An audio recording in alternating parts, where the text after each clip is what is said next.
Good afternoon, everyone. Launces Mechanist here, bringing you another video game from the library. This time, it's actually something a little different.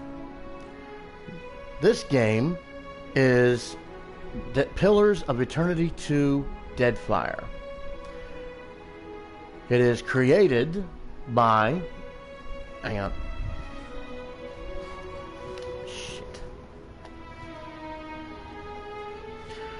It is actually created by Obsidian Entertainment with Versus Evil and THQ Nordic. Well, that's what, and you'll remember Obsidian from Fallout New Vegas, Outer Worlds. So they got some pretty good games out there. Well, to my opinion, anyway. Okay, so I've already got some save datas, some save games, not too many. But I'm gonna go ahead and start a new one. Let's see.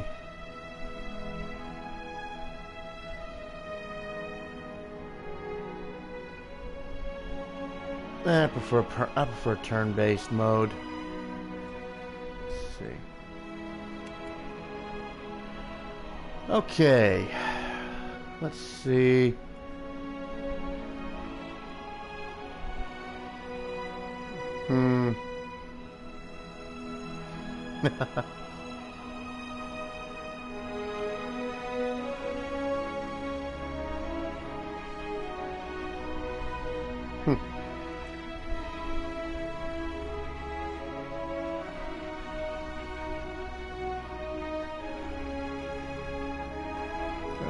See.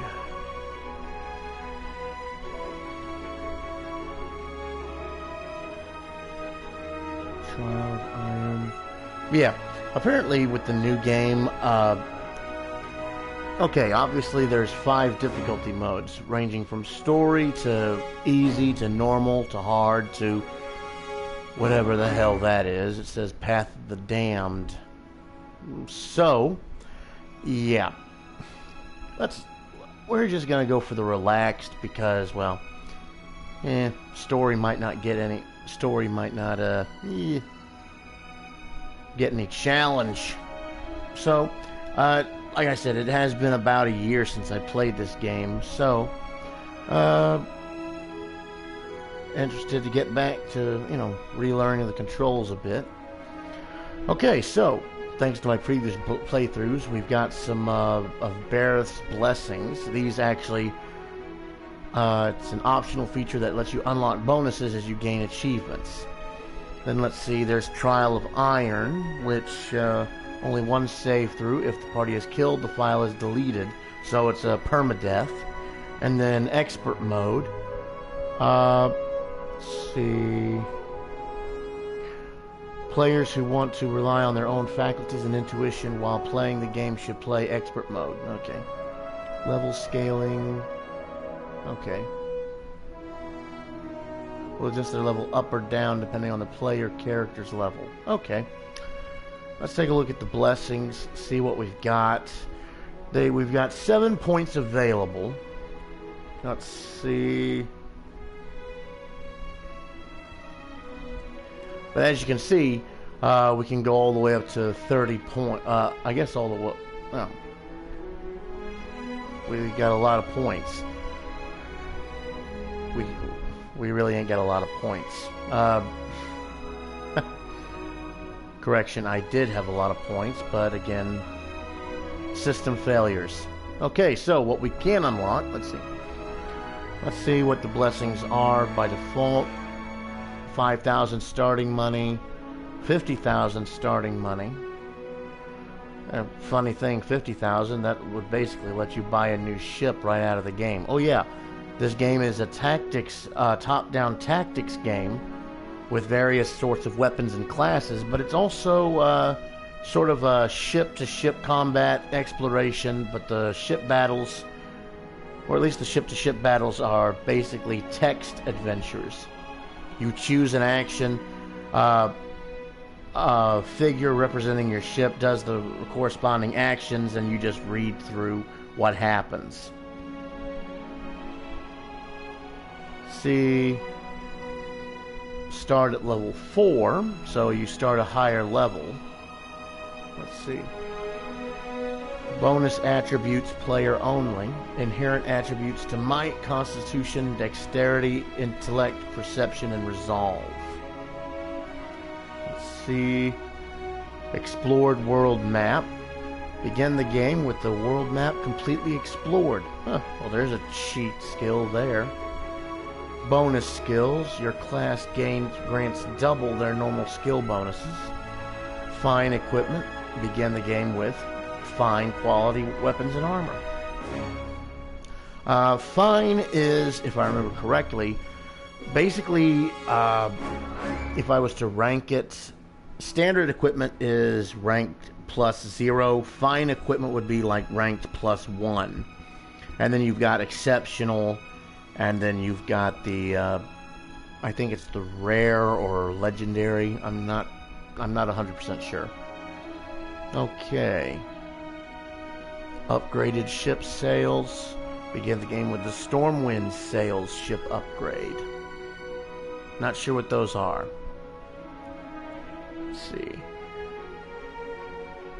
Experienced ship captain. Begin the game as an expert ship captain. Okay. Unique item vendor. A vendor who sells magic and unique items will appear in Port Mage. These items will be offered at a very reasonable price. Infamous past.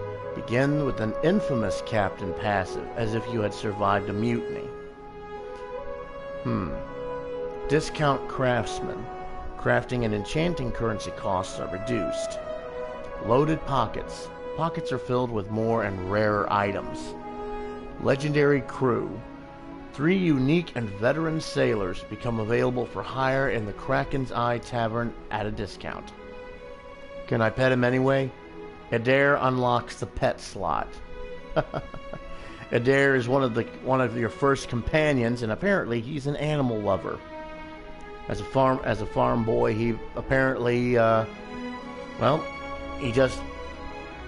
he loves animals. He's a good companion, very tanky. He's a warrior who can also, apparently, if you do dual specializations, he can apparently be a very good warrior and a rogue. If you specialize the fighter for defense and the rogue for the critical strikes, he can be pretty damn cool. Let's see. And mythical discovery. A mythical address stone appears in the prologue armoire.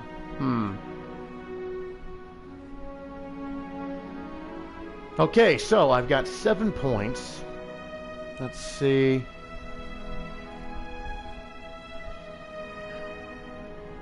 Well, fine equipment, not really that much. Let's see.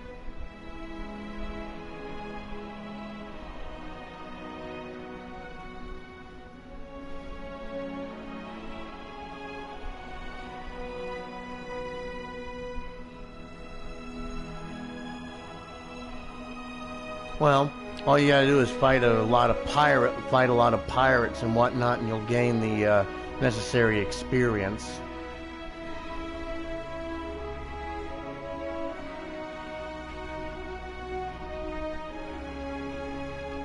So, let's see. Let's go with the bonus skills and the 5,000. That ought to help us out at the start. Okay. And we are going to start the game from the beginning. Here we go.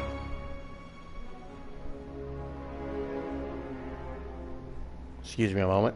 If I turn off my mic, if I'm not talking, or if I shut the mic off, I just got my my supper right here, so I'm also, eating supper, or getting me something to drink, that sort of stuff. All right. Here we go. Hold on.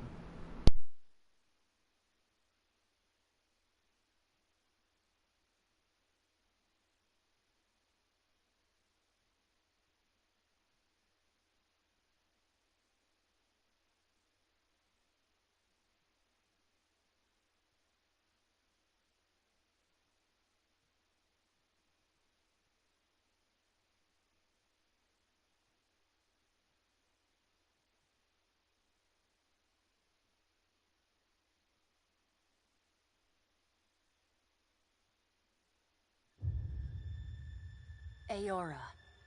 A world where mortals live, die, and are reborn through the turning of the wheel. The cycle of reincarnation watched over by the gods, and made possible through pillars of a mystical substance known as Audra. 5 years ago, you traveled from your home to the Deerwood, a nation that had waged war against the incarnated god of light, Aethys, resulting in his destruction. The country suffered from a plague of Hollowborn, infants born without souls, that many believed was punishment for killing a god. In an ancient, secluded ruin, you witnessed a secret ritual that inadvertently transformed you into a Watcher. One who can see and speak with souls. The ritual also gave you horrible visions, waking nightmares of a past life that threatened your sanity. To put them to rest, you pursued the man who had led the ritual, a seemingly immortal agent of the gods, known as SOWxRogueDragoon's. With divine assistance, you confronted and defeated Theos, ending your visions and resolving the Hollowborn crisis. In so doing, you also learned the great secret that Theos had protected. That the ancient empire of Anguith had transformed themselves into gods. Your visions finally put to rest, you retired to the castle of Cadnua, built atop a massive statue of pure Audra, where you ruled in relative peace and prosperity.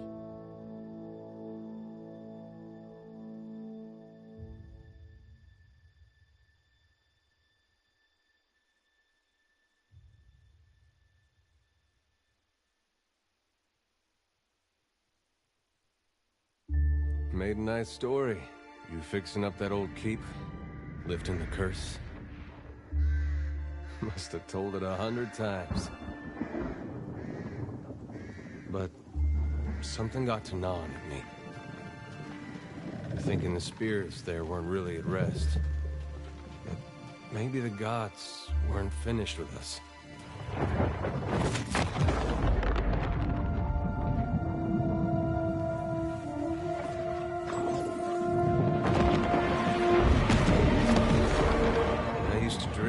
My God came back. He would forgive us.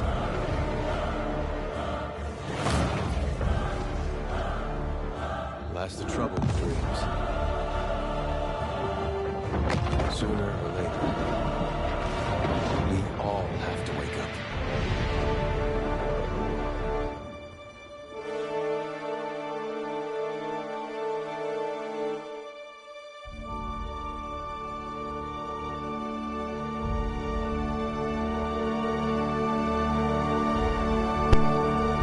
So yeah, after the events of the original Pillars of Eternity, you are the Lord of Cadnua. You are also a Watcher, which and so you basically... wake to a sleepless world. Hang on. The in-between of life and death. Follow your memories. You have been here before. Excuse me.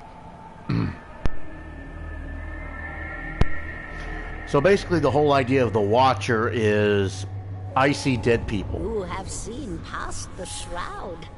You are a Watcher now, and a Watcher you will stay. And apparently you got killed after being stepped on by a giant statue. Souls knows their pasts, and the souls see them back.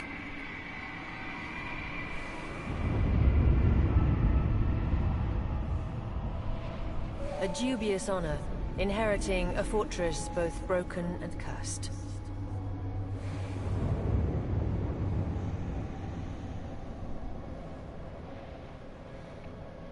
And basically, what is a god?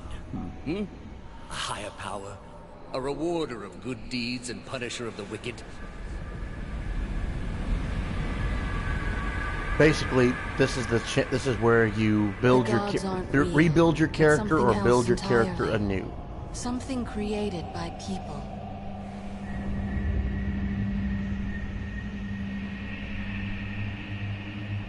And did you ever consider that these were things you were never meant to understand? That their comprehension is beyond you?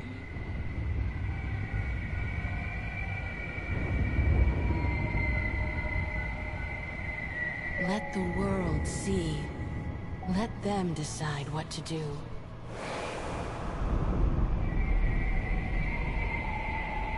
The wheel has turned again, Watcher. Come.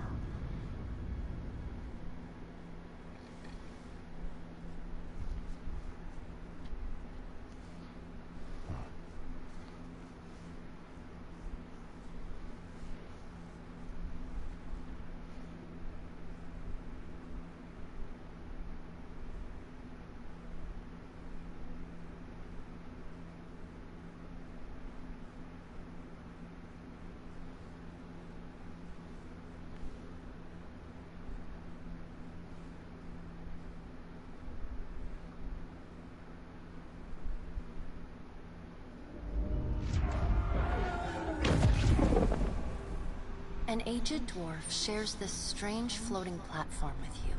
His face is creased by so many wrinkles that his features lie buried amid shadowy pockets of skin. Still, the dwarf's well-practiced habits have left telltale tracks of a welcoming rictus across his visage. Basically, he's used to smiling or being welcoming. You can see his smile coming before it blooms, reshaping the dwarf's face from a hanging sack of flesh into something resembling an oddly carved, merry gourd, replete with unhealthy bumps and discolored splotches.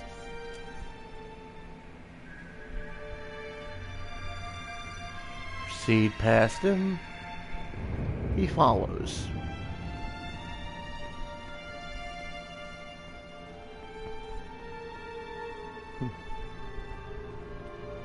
Sit. Please.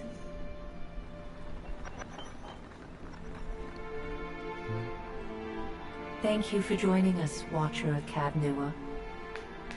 The gaunt woman seated at the table is clad in time-worn black armor that seems too massive for her to move in. A pale, slender neck rises from the gorget, topped by a hollow face. The milky skin stretched across it is delicate and translucent, like parchment that has been scraped clean too many times. She is preoccupied with the arrangement of cards on the table between you. With each movement, her armor squeaks and groans as though bearing an incredible weight. She places a final card, gives a nod of satisfaction, and raises her eyes to meet yours. Your brush with the divine has drained you of your powers, fractured your memories. Look upon these cards. They represent the courses of your life. You alone know best how they flowed. Arrange them to fit what you remember. Here's where we build our, well, the past of our character.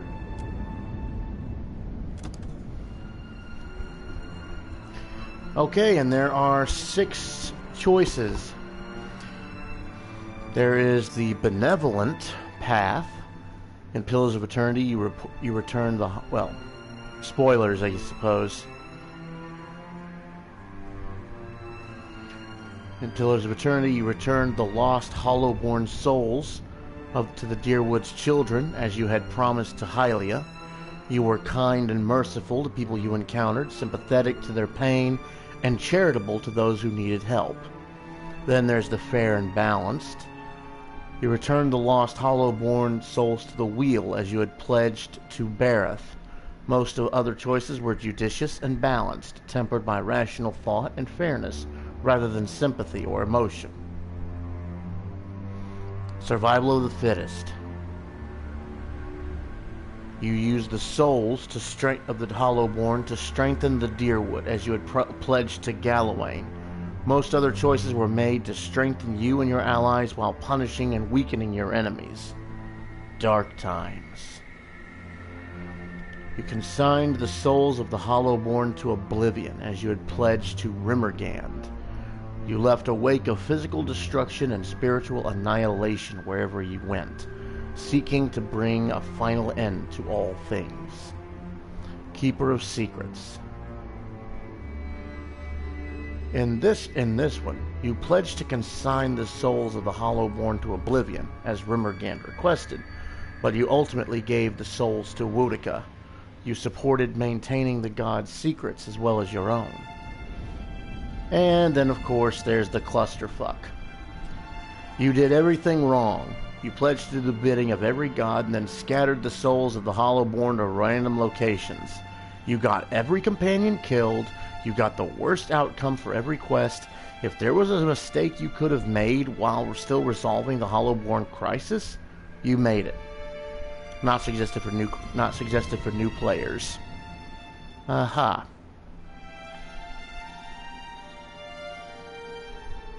Basically this one here, Everything Bad, is basically walking through a shitstorm and still coming out the other side smelling like a rose. Well,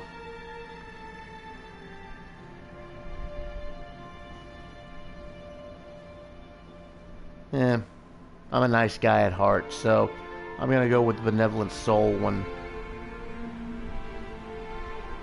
Does everything appear to be in order? Good. Welcome to the Beyond. I am Bera. One half, anyway. She points a finger in the direction of the dwarf who led you here. Though the movement is slight, her gauntlet squeaks like a rusty hinge. The dwarf's rictus returns as he nods in the woman's direction.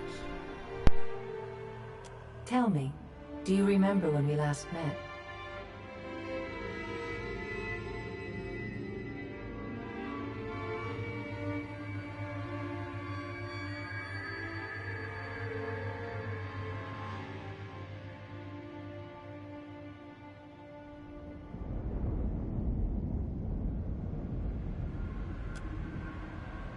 You came to that tower seeking our aid. You prayed for help in reaching Theos, beyond the Court of Penitence, but would not pledge yourself to me. Still, a pledge unmade stands fairer in this court than a pledge broken. So basically, in the Pallid Knight's eyes, a promise unmade, even though you didn't pledge to Bareth what you were going to do, to Bareth, you still didn't pledge to her and then break the promise. So, yeah, like, she prefers to be fair and just. She's like a neutral, I suppose. She places a card in the middle of the arrangement. A bell tower with no bell. Her fingertips slowly drag away from the card, faintly creaking as they retreat across the table. You had need of the gods once before. Now it seems we have need of you.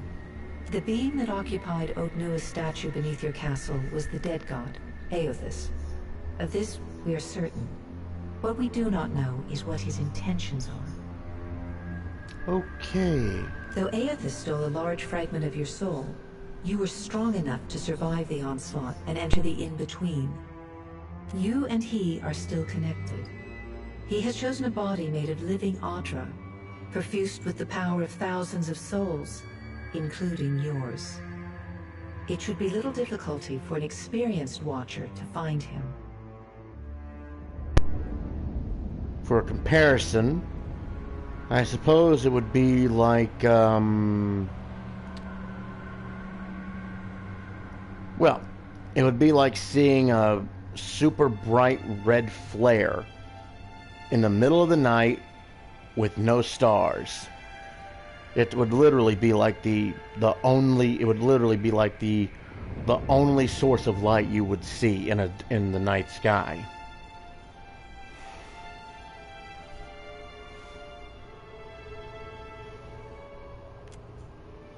No, but neither is your body truly alive.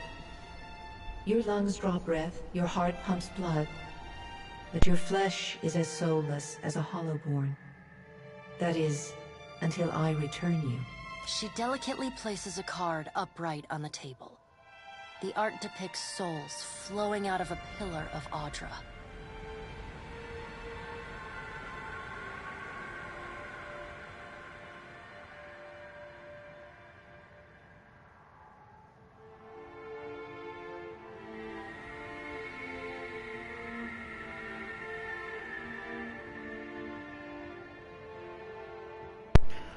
We're about to see Barrett's sense of humor, I suppose.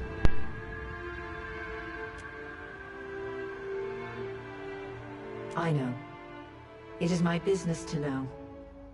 322 in Cadnua and your surrounding lands. Their souls remain in Aethys still. You have the power to save them. Serve me and I will return you to your body. Or don't, and return to the wheel.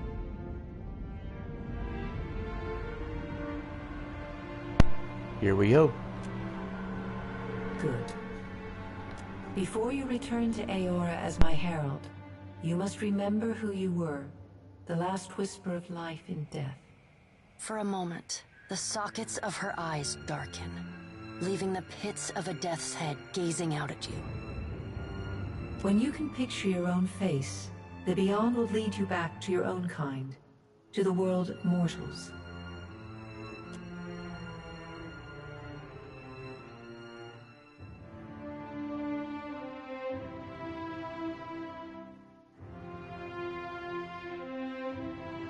So, got the choice to choose a pre-made character or start with a brand new character. I'm going to start with my own character. Let's see.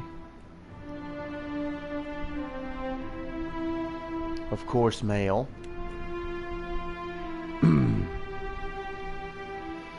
Okay, there are 6 races.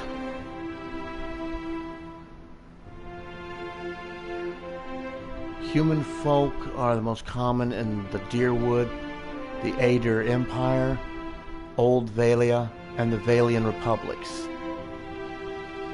Though not as large as the towering Almoa, humans are known for their strength and willpower. So we receive a +1 to might, and a +1 to resolve.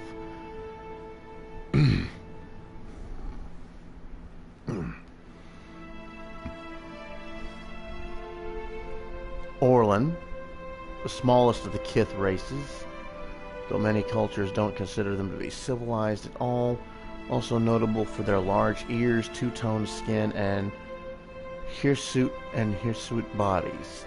Orlans are commonly found in Ir-Glanfath, the Ixamitl Plains, and parts of the Deerwood. They are known for their mental intensity and sharp senses. Basically, they are the halflings of this world, this tale. -1 might, +2 perception, +1 resolve. All right. Next up is the godlike. Godlike are children of the Kith, civilized races who have been blessed with physical aspects associated with the gods, though some do not consider it a blessing. These aspects may take many forms and often come with mystical powers. Aberrant head shapes are typical, and godlike are unable to wear protective headgear, as it is near impossible to find anything that fits. Because of their unusual nature and their inability to reproduce, godlike are often viewed with fear and wonder. Plus dexterity, +1 intellect. Then you've got the elves, dominant race in Ir-Glanfath, and the white that wends, and are extremely common in the Deerwood and Aedir. Elves are known for their speed and intelligence, as well as commonly isolationist nature. +1 dexterity, +1 perception. Dwarves. By virtue of land covered and number of colonies settled, dwarves are the most well-traveled race in the world. They are commonly found in the Deerwood, the Valian Republics, and almost any colonized land. Dwarves are known for their great strength and tenacity. They receive +2 to might, +1 to constitution, but -1 to dexterity. Then we've got the Almua, or Almawa, or Almua. The mighty Almua are the largest of the Kith races and are commonly found in or near oceans. Though not truly aquatic, they have an affinity for water, and many of their civilizations, such as Rauatai, are based on naval dominance.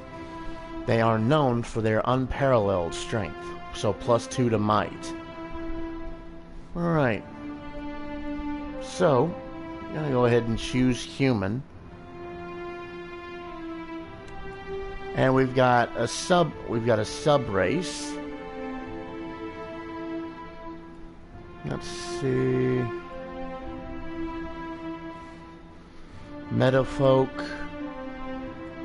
ocean folk, and savannah folk.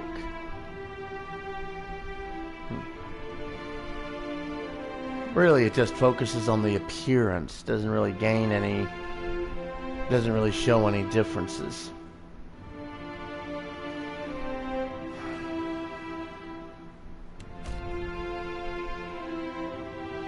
Okay, so here's where we do our classes. We can do a single or multi-class. Multi-class characters are not recommended for new players, but there was a build I was curious about. It's actually a multi-class, the Paladin and the Chanter. But then again, I like also being a ranger. I like having an animal companion. Plus, it helps with some things.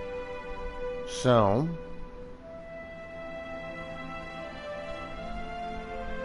alright, let's see. We're going to go for multi-class.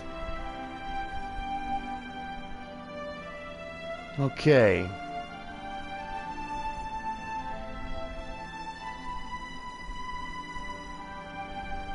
Major role support, minor role defender.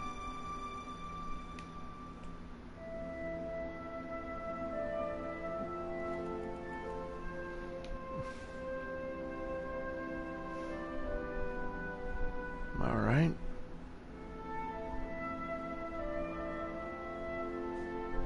Well,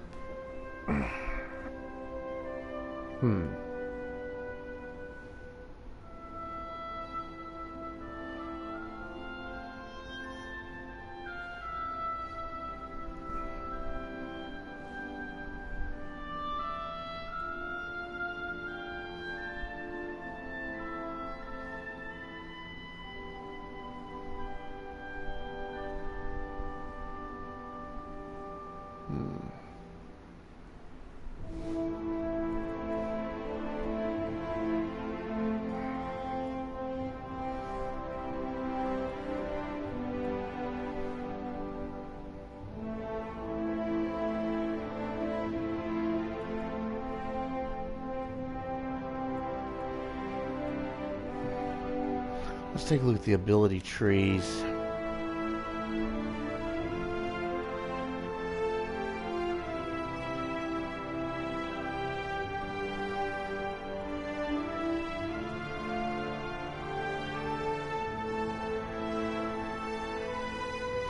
I mean, I know the priest has healing magic.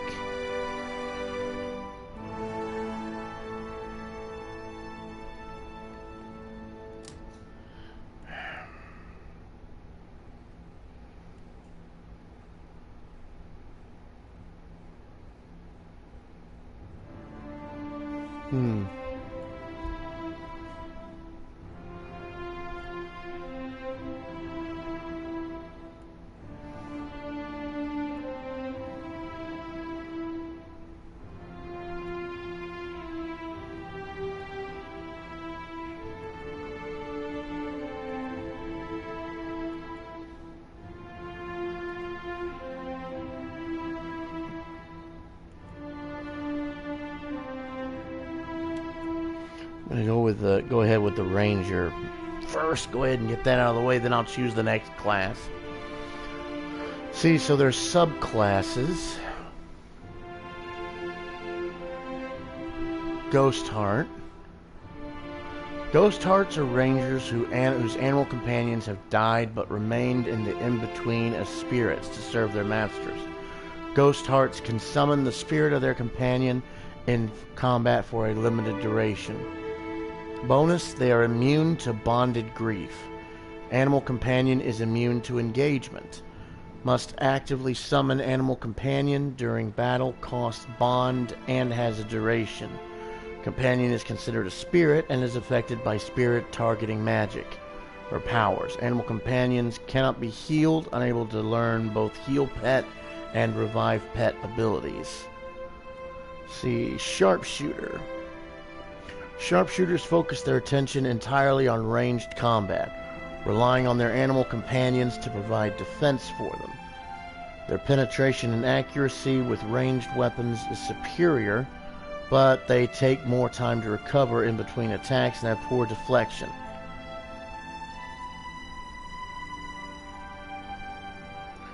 Bonus hit to critical conversion when attacking targets greater than 4 meters away. Bonus penetration when attacking targets 4 meters or closer. Penalty. Penalized initiative, lower deflection. Stalker. Let's see. Oh yeah, Stalker. Stalkers have an especially strong bond with their animal companions and excel when they are close to each other, but suffer as soon as they are separated by any distance. The Stalker and their companion gain bonus deflection and armor rating when within 4 meters of each other. Penalty. Suffer bonded grief when they are more than 7 meters away from each other. Okay. Arcane Archer.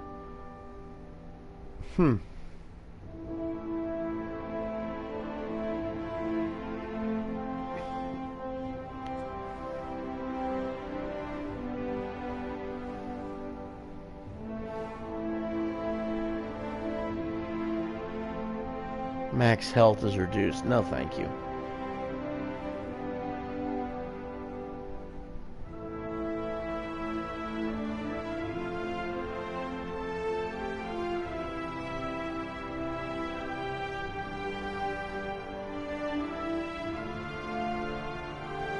Well, I'm going to go ahead. Let's see. Let's go with Sharpshooter.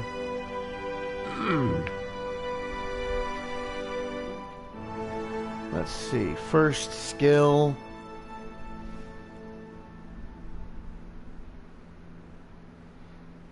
Let's see. Wounding shot. Aims at a spot that will leave a trail to track, inflicting raw damage over time. Marked prey. Designates a single target as prey, giving the ranger and animal companion an accuracy bonus against that target. Alright, let's see. Let's go with wounding shot and animal companion. The stag. Stags naturally damage all enemies around their target when they critically hit.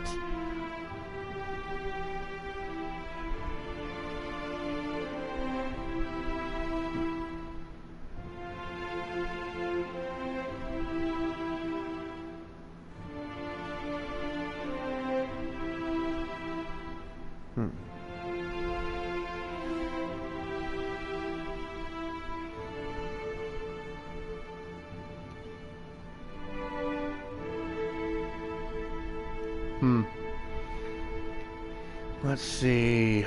Wolf animal companions naturally deal more raw damage with their attacks. Lions have faster action speed. Bears have high armor rating. It will give superior protection from most forms of damage. Antelopes have naturally superior defenses, deflection, fortitude, reflex, and will. Boar companion slowly regenerates health.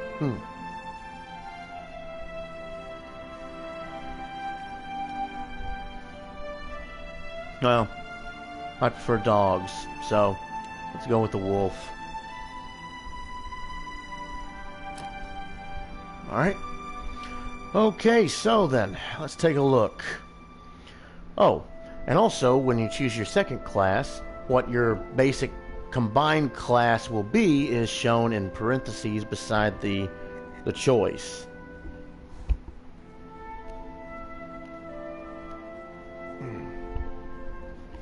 For instance,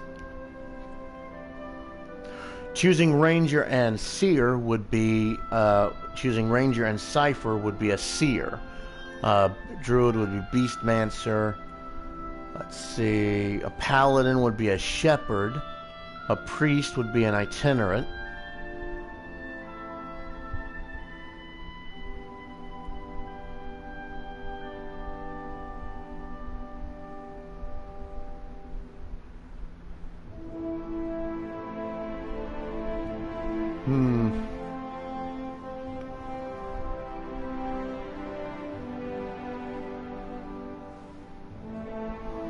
Let's see. In contrast to most paladins, priests tend to focus on philosophy, teaching, and the relationship of religious organizations with common folk. The reception of priests in any given part of the world depends largely on how their god is revered or reviled by the people who live there.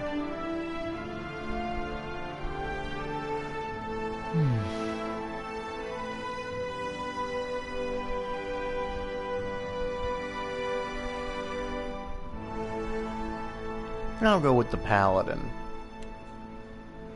Let's see, there's different types of Paladins, though. The Bleak Walkers. Dreaded for their mercilessness and cruelty, Paladins of the Bleak Walkers believe that extreme brutality in warfare brings conflict to a swift close. To maintain their reputation for unrelenting savagery, the Bleak Walkers never give quarter and never abandon the field, even if their employers command them to.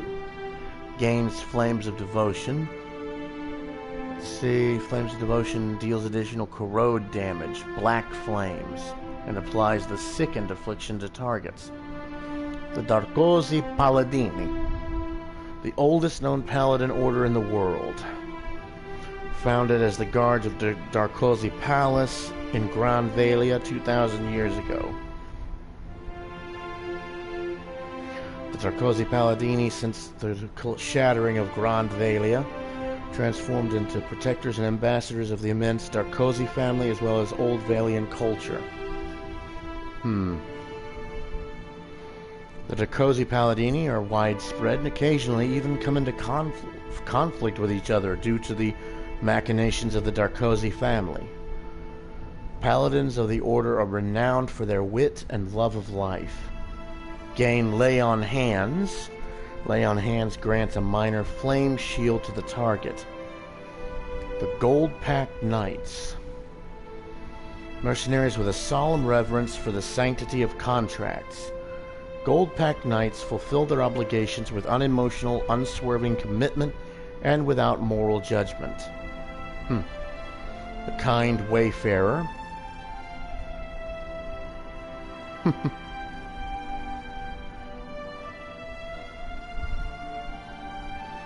charitable order of knights errant who assist troubled travelers and celebrate kindness, condemning deception and malice even when dealing with their enemies. The ranks of the Kind Wayfarers are filled with kith of all races and from all cultures. They can be found in any part of the old empires, Eastern Reach, and even the Deadfire. Their Flames of Devotion turn into white flames which heal at nearby allies. Let's see, the Shield Bearers of Saint Elka. Who emphasize honesty and diplomacy over cruelty and aggression. Shield Bearers were founded in honor of a elven noble who helped unite Adair and Coquelin kingdoms after a long war. Lay on Hands prevents death when cast on other allies, while equipped with a shield plus 1 engagement. And then the Steel Garrote, a feared paladin order dedicated to Wodica. They work with powerful individuals and business interests to hunt down those who violate contracts, especially if said contracts were endorsed by a priestess of the exiled queen.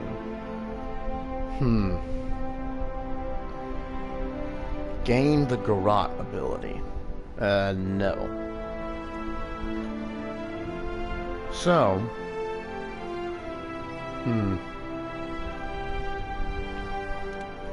go with there. Let's see.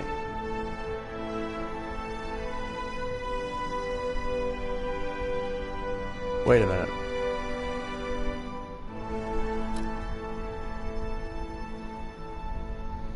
Okay, that's Flames of Devotion. Okay. Let's see.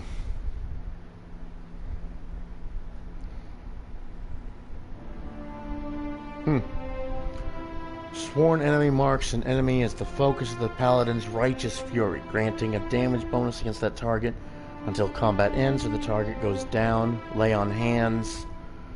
That's a healing type. We'll go with that just for the hell of it. Okay. Name the animal companion.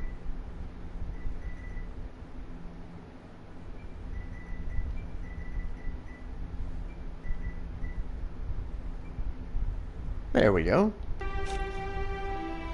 Okay, so we've got 15 points to use, and it looks like we've got 4 options that are selected. Might, which contributes damage, healing effectiveness, and the fortitude defense. Represents the character's physical and spiritual strength, brute force, as well as their ability to channel magic. 5 is weak, 10 is average, 15 is strong, 20 is fantastically powerful. It is recommended for a shepherd. Let's see, Constitution, that boosts our health and stamina. Dexterity, action speed with all attacks, spells, and abilities, and contributes to the reflex defense. Represents a combination of hand-eye coordination, swiftness, and overall grace. Let's see. Constitution 20 is indestructible. 20 is incredibly graceful. Perception attributes to accuracy and the reflex defense. Perception represents the character's senses as well as their instinctive ability to pick up on details such as detecting traps or hidden objects. Oblivious, average, observant, eagle-eyed. Intellect contributes to will defense and influences durations and area effects for all abilities. Represents the character's logic, reasoning, and deduction capabilities. Resolve. Reducing hostile effect durations as well as improving will and deflection defenses. Reflects a character's internal drive, determination, and fearlessness. Okay, so because we are human, we've already gained a +1 to resolve and might. So, and we got 15 points to play around with. And we've got 4 out of 6 skills that are slated as important for us. Alright. So, let's push that up to 15. Push that up to 15. We've got 7 points left. Let's see.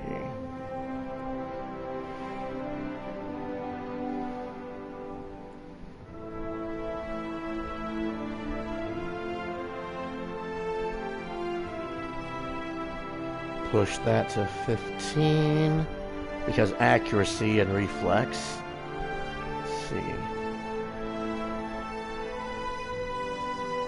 And intellect, I'll boost that to 12.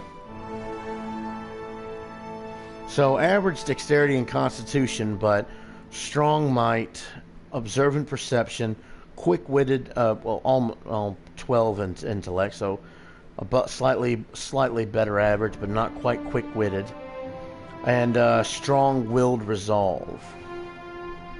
Let's see, let's see. Might, plus 15% damage and healing, plus 10 fortitude. Let's see, Constitution is 10, 0 health, fortitude. Action, speed, reflex. Perception, plus 5 accuracy, plus 10 reflex. Intellect, plus 20% area of effect, plus 10% ability duration, plus 4 will. Resolve, minus 15% hostile effect duration, plus 5 deflection, and 10 will. Alright. Next up, where are you from? Each one basically gives a different boost. Adair boosts 1 plus 1 resolve. Let's see. The Deadfire Archipelago plus 1 dexterity.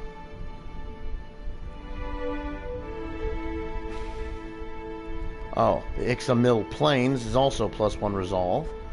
Old Valia is plus 1 intellect. Rauatai is a plus to constitution. The Living Lands is plus 1 might. And the White That Wends is plus 1 perception. Basically, it's like Antarctica. There's 7. Okay, so let's see. What was our points?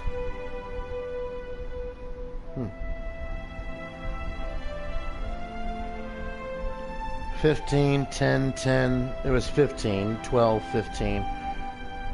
Alright, so let's see what boosts intellect. It would be Old Valia.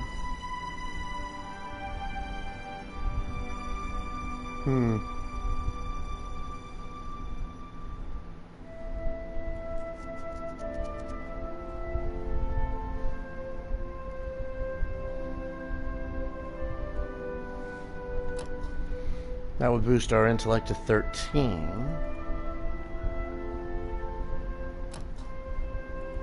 Alright.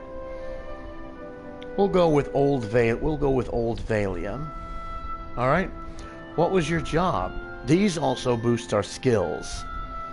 You can be anything from an aristocrat to have been a former slave. Let's see. Aristocrat.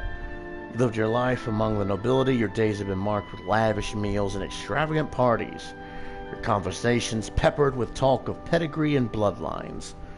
Diplomacy, bluff, and intimidate. Artist boosts mechanics, history, and insight. Colonist is survival, athletics, and alchemy. The dissident is history, intimidate, and stealth. Drifter, sleight of hand, bluff, streetwise. Hunter is survival plus mechanics and alchemy.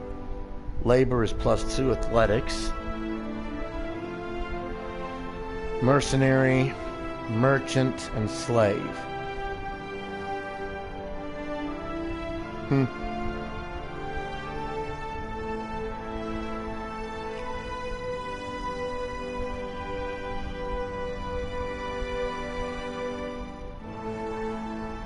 There we go.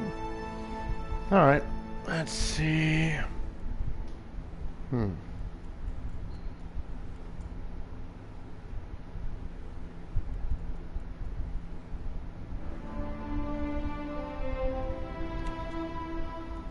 There we go. Okay, and we can choose 2 weapon proficiencies. Let's see.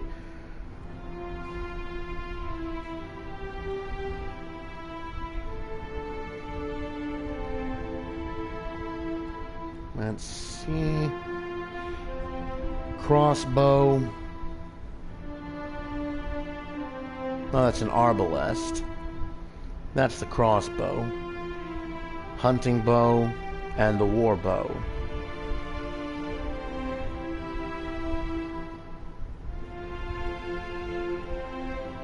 Then you've got firearms.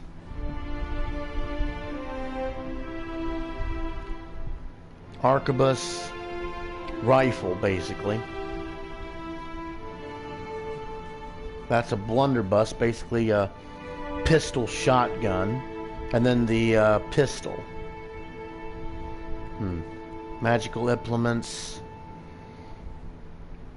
Scepters. Rods and wands. Excuse me. One-handed weapons. A dagger. That's a parrying blade. Let's see. Yeah, that's a dagger. An axe. A stave or a bow staff. Morning Star.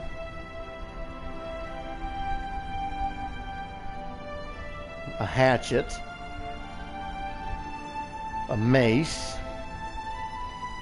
a rapier, a cutlass or saber, a spear, a stiletto dagger, a half sword, and a hammer. Then you got shields. It's like a buckler, a round shield, and then a tower shield.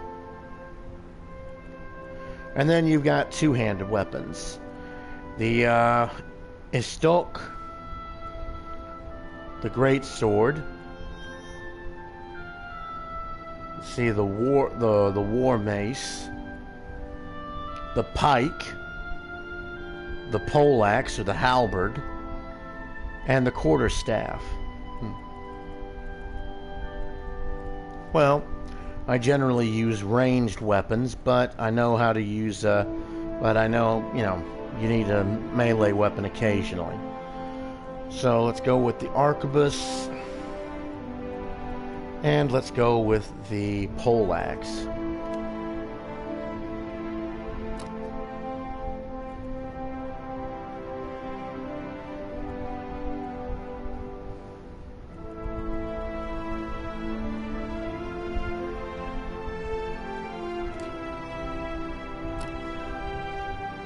There we go. Let's see. Colors. Oh, that changes the clothing color.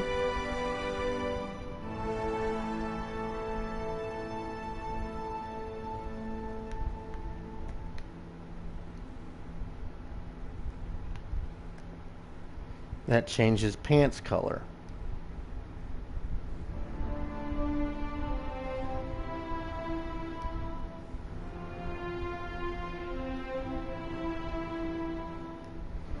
Bring me my red shirt.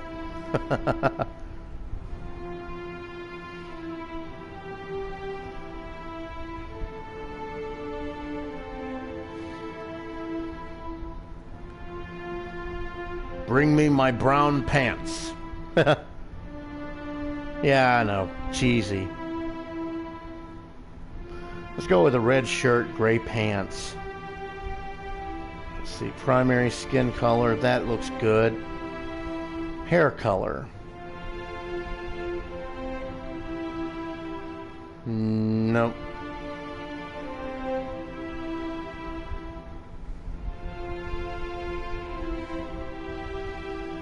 Eyes. There we go.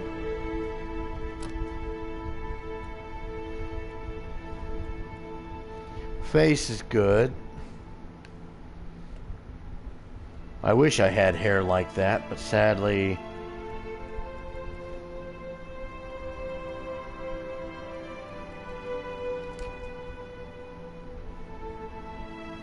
Yeah.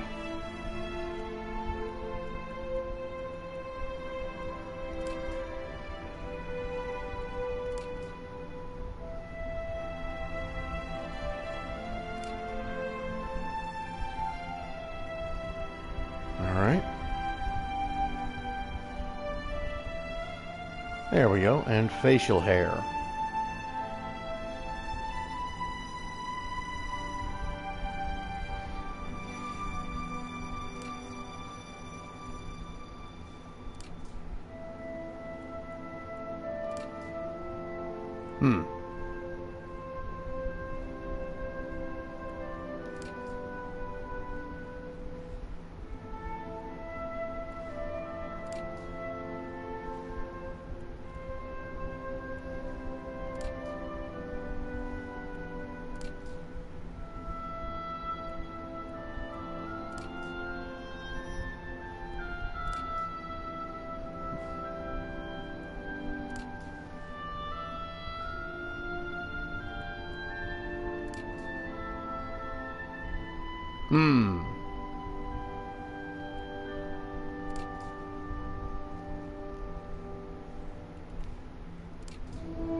Yeah, that looks more like it.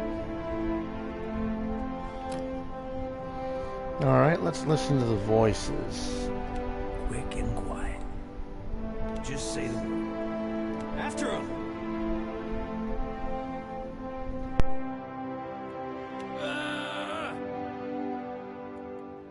You're mine!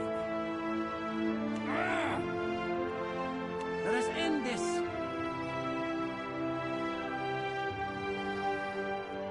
Onward! Bring them down! They won't see me coming.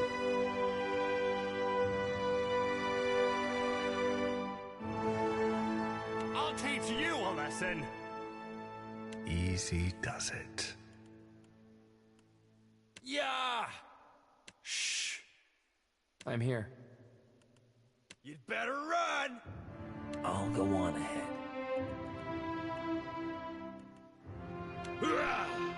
Keeping quiet. Huh?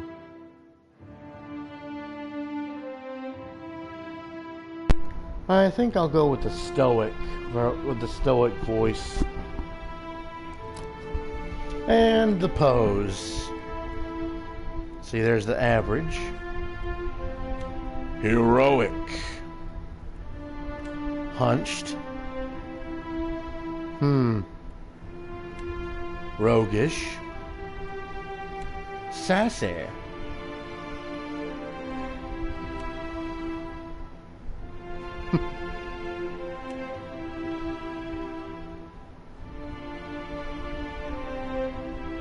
Sickly.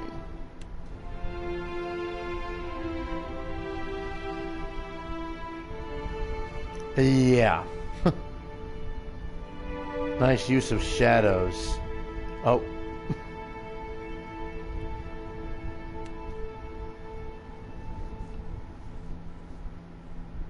No, no.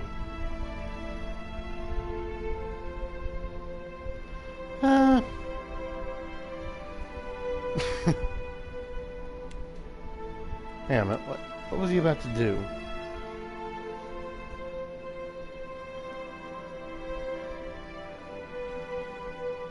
Interesting idle animations, I suppose.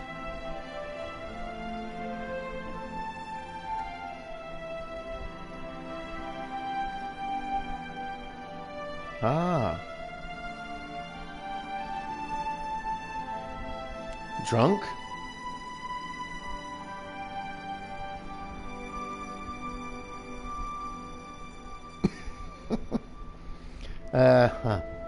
Energetic? I am here. Nah, no.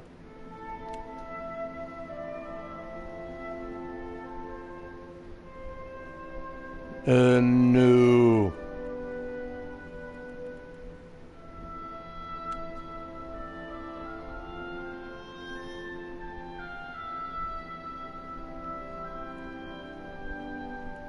Yeah, that'll work.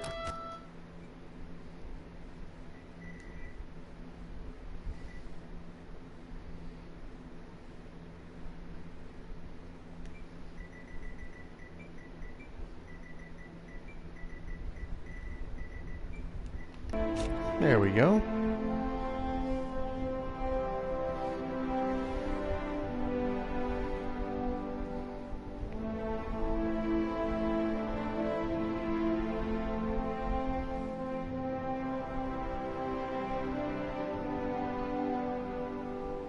All right.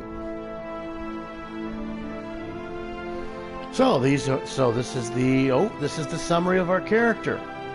First level shepherd, ranger, a sharpshooter ranger, kind wayfarer paladin, power source is bond and zeal. We are human, metafolk, background is Old Valia, merchant. Our overall health is 42. Let's see, accuracy main hand is 25, offhand is 25, deflection is 25, that's our physical defense. Let's see, well, that's basically our armor defense. Fortitude, I guess that's physical defense.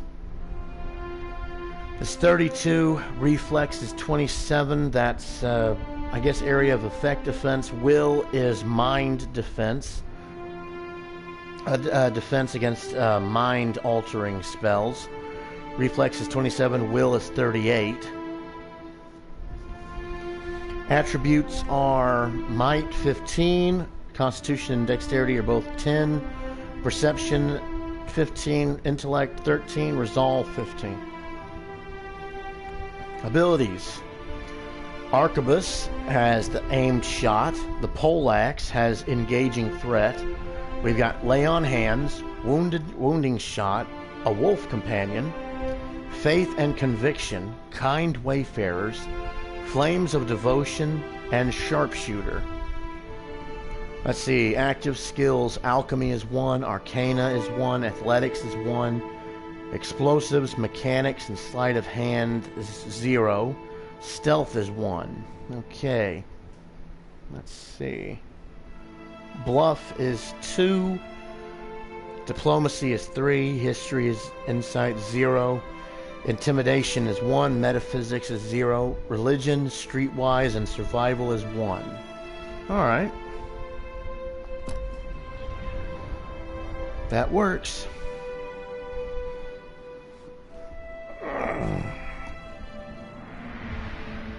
Alright, give me a second.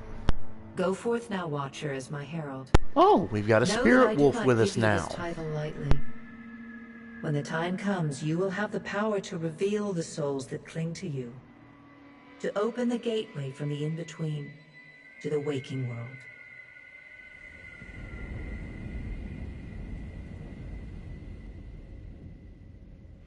Find Aethys. Learn his plans. When I have cause to talk to you, I will summon you. With a quick gesture of her hand, you feel a sharp pain in what would be your chest.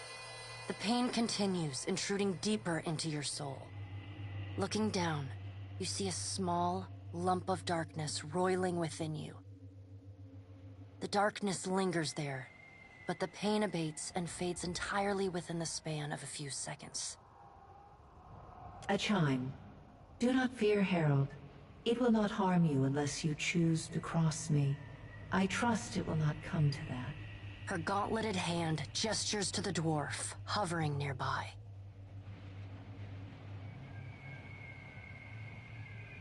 The dwarf nods, contorts his face with his odd smile, and gestures to a new door.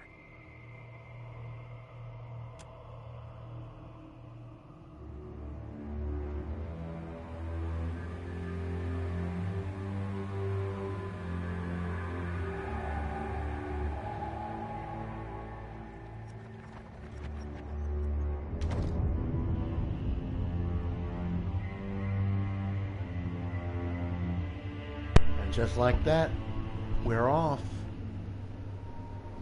And the stone is replaced by wood.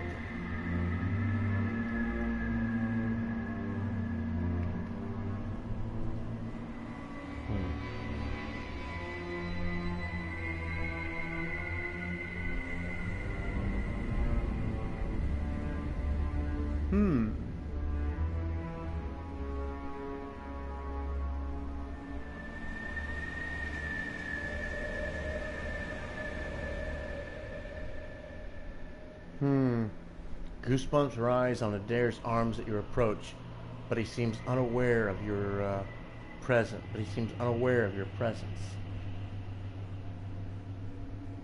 You sense the steward's spirit in the bus, but she is unaware of you. All right.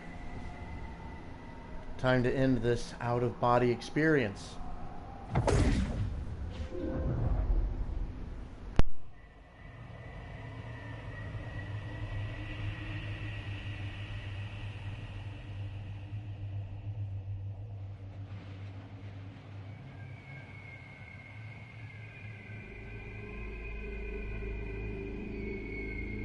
The return to your body feels like waking after a fitful drunken sleep. The rocking of the ship sends pain jolting through your limbs. Crashing waves hammer inside your skull. Adair watches over your body with a glazed look, taking long, even tokes from his pipe. At the first movement of your chest, he starts. His gasp, mid-puff, sends him coughing and straining for breath.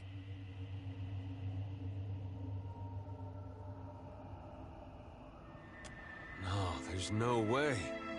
You're awake. What are you doing awake? How are you feeling?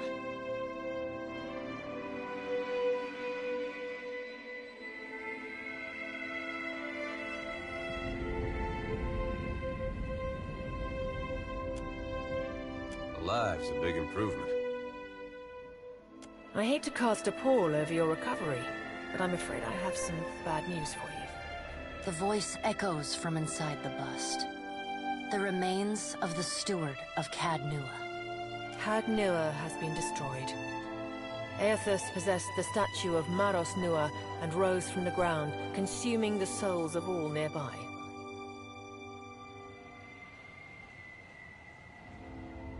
It is only by the exceptional strength of your soul that you survived. And even then, just barely. The further Aethys withdrew, the weaker you became. We chartered this ship and followed him to the Deadfire archipelago. I know not how, but it seems he has retained a piece of your soul, and proximity to it has brought you back. How could you know all that? You've been faking on us. He pokes at your shoulder with one finger. Misfortune's brewing topside. Magrans fires the captain stirs. An older man with ale-sour breath rubs his bloodshot eyes and stares at you. Engrim, the smell of drink on your breath could wake the very dead. Now what's this about? Pirates. They're demanding parley with you, Captain. I know this is asking a lot, but you better arm yourself and get on deck. Should be some gear in there.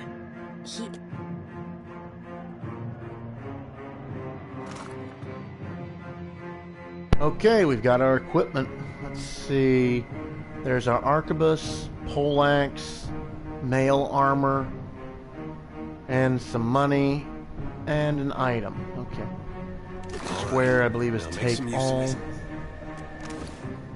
Alright, we're automatically taken to the equip screen.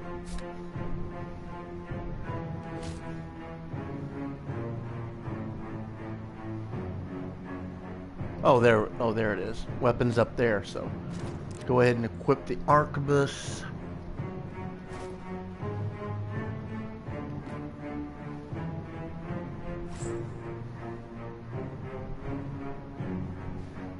Replace the simple clothing with mail armor.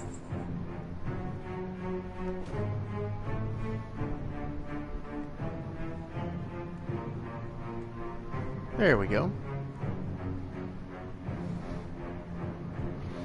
Alright, I think that's it.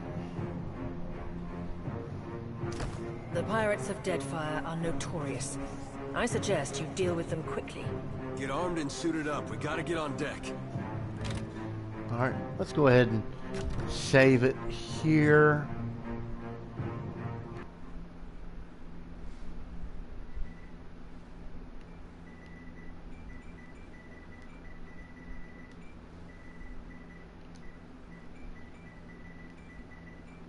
There we go.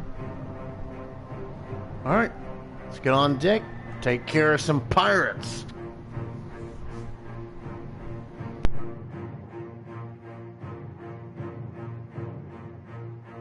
I'm gonna go ahead and cut the commentary off while, you know, we're doing the battle and while we're conversing with the pirates at first. And then I'll cut it back on once the battle starts. That basically is what happens. Negotiations fall through and you've got to fight some pirates trying to take your ship. Go figure.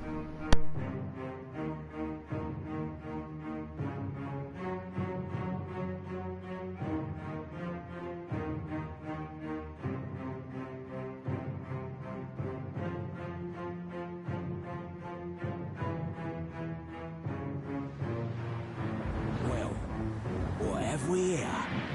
A little sloop? Lost and alone in the storm?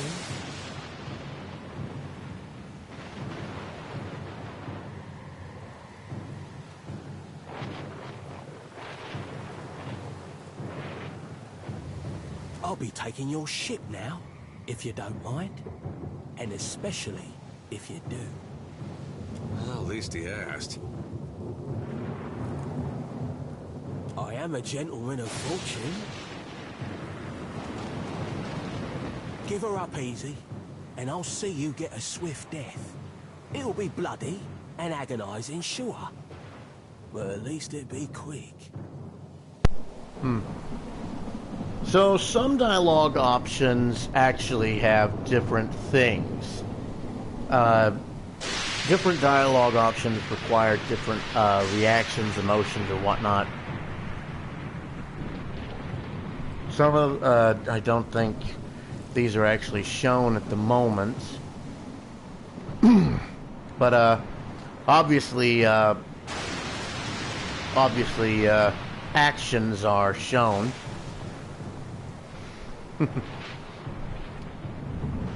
Fire all cannons, aim at the mouthy one. Let's see. But for a little bit of added comedy, here we go. How strange, you're surrendering. Yep, dispositions. There, that was the word I was looking for. Then he's going to wear his breeches on his head and dance for us? Did I hear that right? Aye, but the breeches are gonna be stitched from your skin. You got a smart mouth on ya. Careful. It'll get you killed faster than any blade. Listen up, mates. I'm off to spear me a bigger fish. One with sharper teeth like. I'm trusting you lot not to cock this up. Don't damage the sloop when you take it. Play with the crew if you'd like, but don't bring me any prisoners. None that are alive. You heard, Benwick! After him! There we go. Okay, so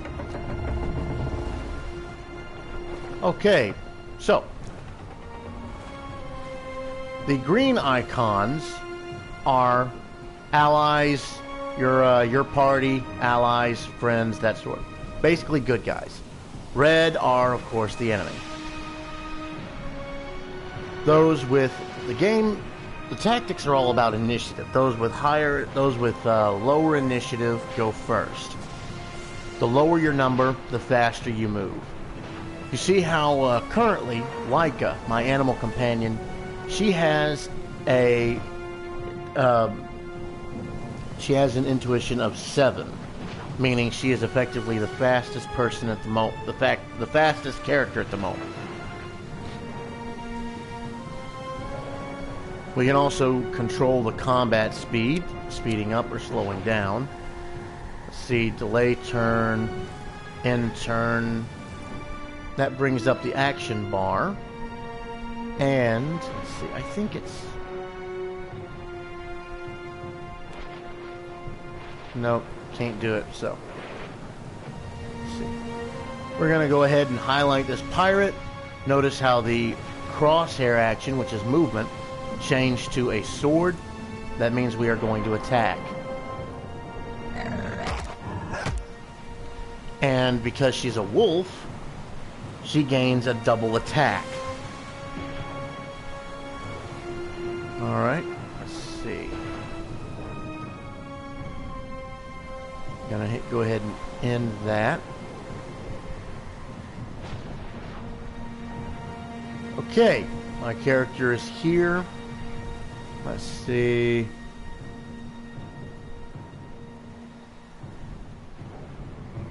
There's my paladin abilities. Let's see, that's the weapons. That's my ranger abilities. Hang on a minute. Nope, that ain't it. There we go. Triangle. Triangle puts up the tooltips. Let's see, second wind. Aimed shot.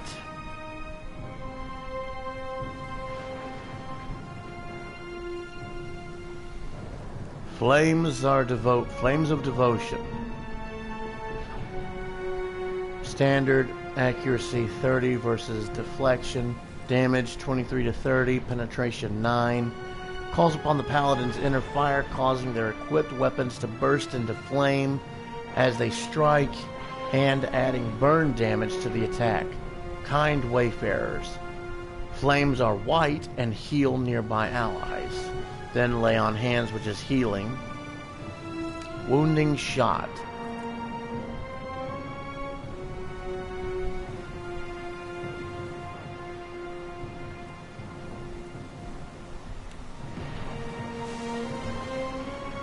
Okay, so we've got a 93%, let's see, 93% chance to actually hit him, 130% penetration, mainly because he's close to us. If you remember, because I chose the Marksmanship Ranger or the Sharpshooter, targets that are closer than 4 meters to you, you gain a bonus to penetration. So, we're going to go ahead and see how this works. Oh!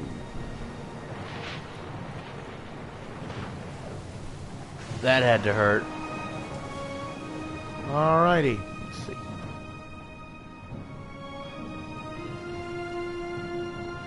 Okay, we've already used the actions, but we got a free action. Going to go ahead and activate the aimed shot. That actually stays on. Go ahead and end that. Now the pirates are up.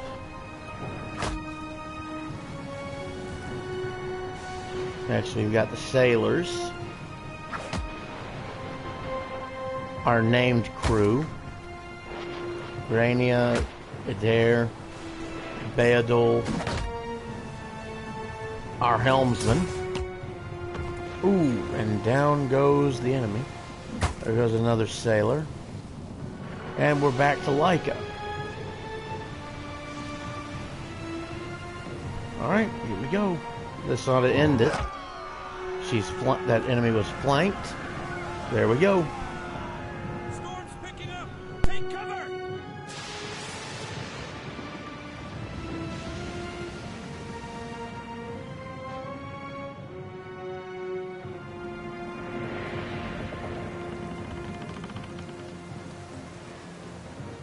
You've defeated the pirates, but you're not out of trouble yet. The storm picks up, lashing your ship and driving you dangerously close to a rocky shore.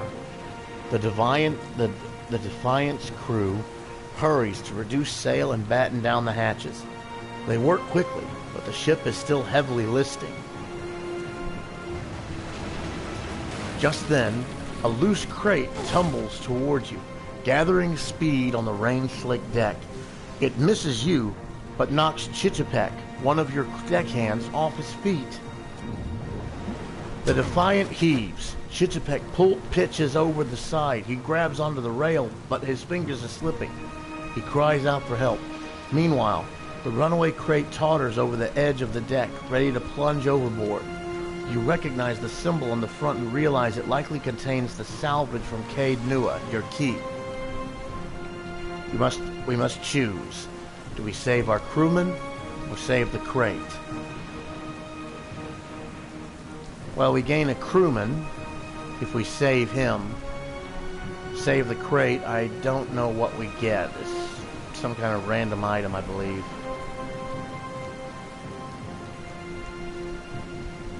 So, we'll rescue Chittipek. You grab Chittipek's arm just as his grip fails. For a tense moment, he hangs suspended over the roiling sea.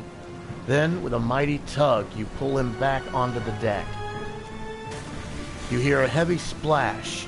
The crate from Cade Nua is gone. Chittipek, meanwhile, nods in gratitude and hurries to his station. Meanwhile, the storm has nearly driven you ashore. A flash of lightning reveals a treacherous coastline, and Aethys striding into the distance. The lookout barely has time to shout a warning before the Defiant runs aground. The impact hurls you from the deck and into the froth of waves, bodies, and splintering debris. You struggle towards the beach just ahead. even as the surf tugs you toward the open sea. You kick and paddle with all your might, until at last you feel sand between your fingers. Pulling yourself ashore, you collapse.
You've been getting a lot of sleep so far on this trip. I'd have woke you, but you look so peaceful with your face in the sand.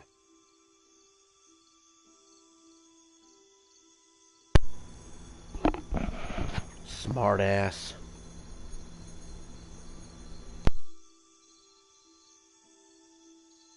If you're worried about the ship, you can stop worrying. It's wrecked right over there. So far, it's just you and me and the chair lady over there. It's a relief to see you awake, my lord. I worried you were in for another long sleep.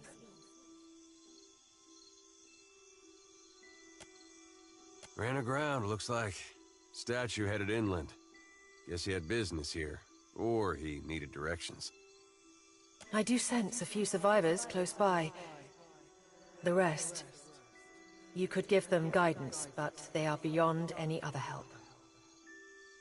That is, assuming this experience has not diminished your abilities as a watcher. If you can see the souls of our dead and speak to them, it would be a great comfort. The view's better than I would have thought. We better go see if they're all right.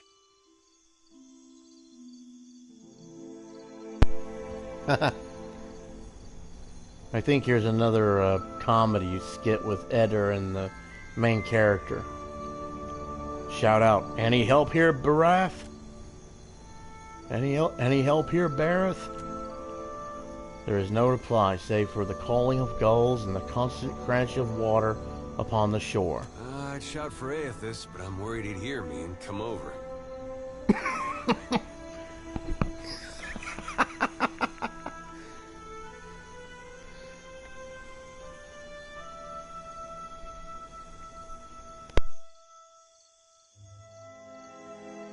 Alright, so let's see.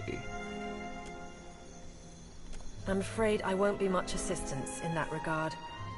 And not to doubt Master Adair's capacity, but even he would need supplies. That's true. Steak, especially. Patching the hull is only the start. You're going to need help getting the Defiant out to sea again. And a crew, for that matter. Let's see about the other survivors. And somehow we gotta get the ship repaired. I don't want to be paddling out of here on a salvage raft. For now, I'd say your best bet is to find some sign of civilization. If nothing else, we may be able to hire on a shipwright. My lord, if it is not too taxing, could you explain how it came to pass that you were returned to us? Let's see, my soul passed into the beyond and Bareth gave me a choice. Find Aethys or die.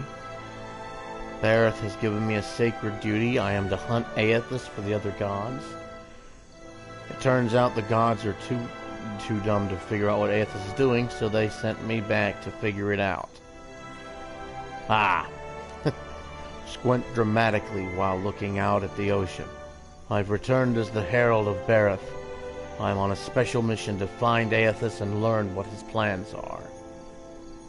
Yeah.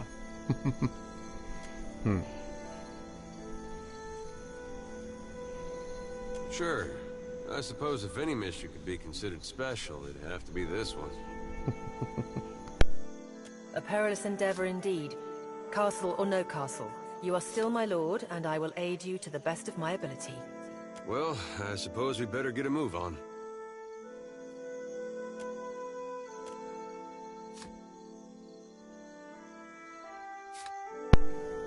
Alrighty, so we have a choice with Adair. He can be single class or multi-class. But like I said earlier, with multi-class, his multi-class is the swashbuckler, fighter, and rogue. Basically, he gains the defenses of a fighter, who is mainly a defender, plus the critical hits of a rogue, essentially making him a tank, basically. He has high health, so that helps. So, we're going to go ahead and make him a swashbuckler, a fighter, and rogue. Alright. Of course.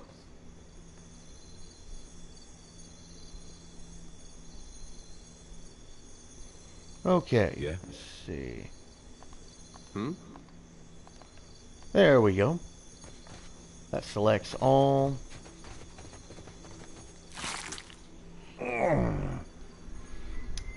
He's dead. Copper panned, minor potion healing, and a wand. Hope the rest of those sodden bastards made it.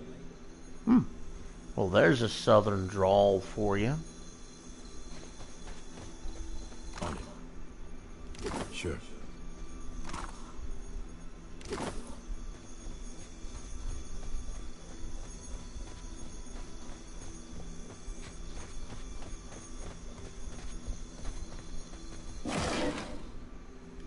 Somebody, per con Blanca! Oh. I've got it.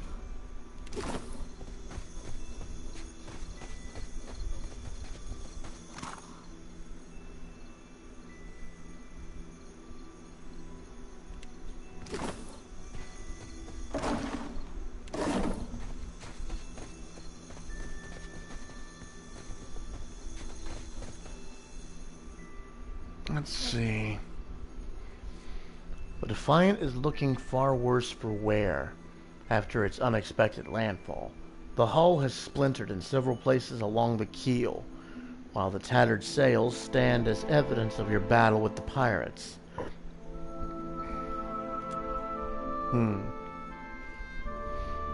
Let's see. You may be able to climb up. The deck of the Defiant is well out of reach from here. The ship groans like a beached whale each time the waves roll in, but it doesn't seem to be listing further. We can scale the hull by hand, use the rope and grappling hook we found, or stay put. Let's see.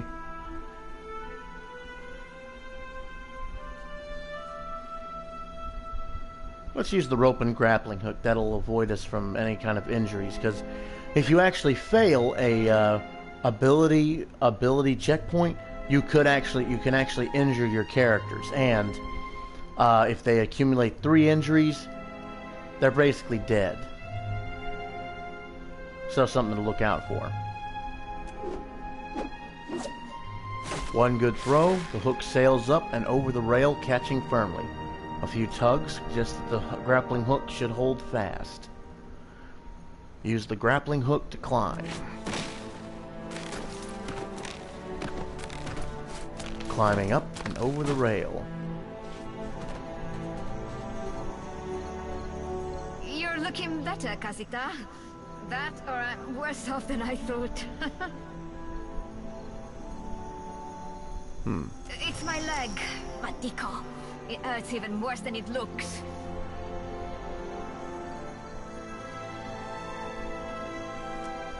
I was a stubborn Postanaga. I was trying to fasten this mess down when we struck shore. Barrel rolled right over my leg. Everything we've been through, and I'm nearly done in by a cask of rum. So in other words, the drink almost got her. kind of obvious, but she hasn't. But Funny thing, it's hard to see much from the underside of the barrel. let me see. Let me see if my. Let's see. It looks. Maybe I might have the survival instinct required. I wasn't planning on going for a There run. we go. Looks like I do. Okay, so it looks like if you have the skills, the dialogue option will show up, but if you don't, it might not. It still hurts, but I can manage from here. Agrasima, have you found any of the others yet? I'll start a fire. If any of the others are out there, hopefully they'll see it and turn up. All right.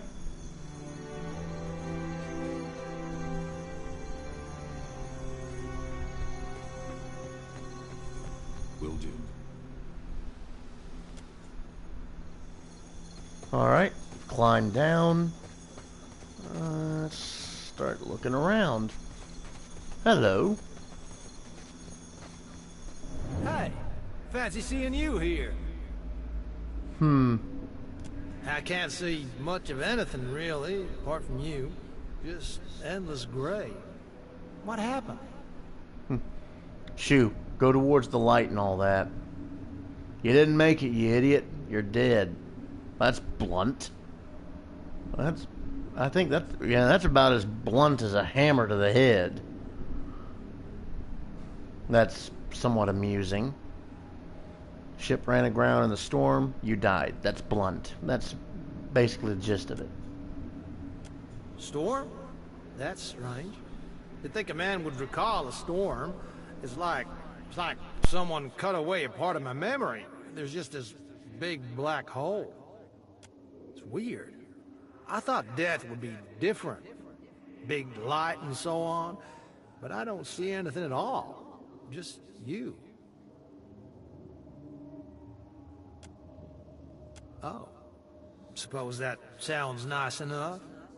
I'll follow you then, shall I? Still seeing ghosts, huh? I suppose you're stuck with that.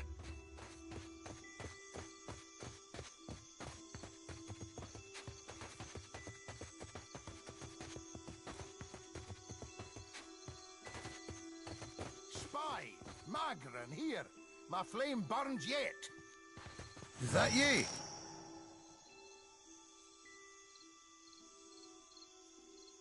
You woke just in time for the fun. Fighting off motherless raiders one moment, flung into the freezing depths of Ondra's bosom the next. Aye. Magran learns us poor bastards that a little excitement's good for the heart.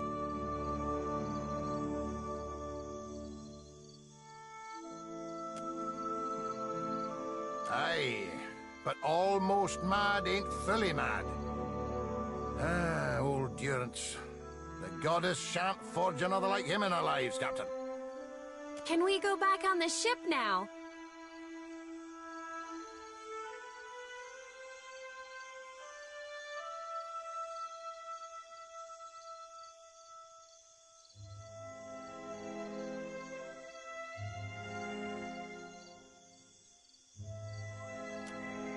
Dry as kindling, Watcher.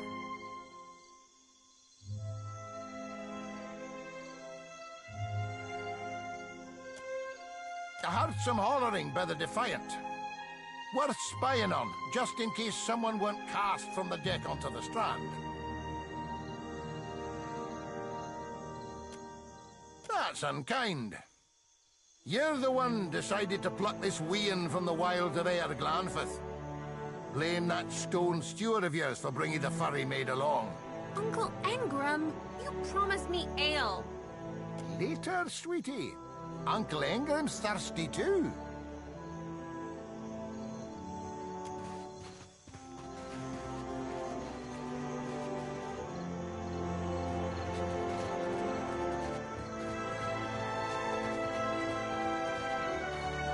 I'll boil up some water. We'll have a spy at that leg of yours. Should have seen me with that barrel, Engrim. I showed it was boss. Grin gives some of us simpler trials than others. I've got it.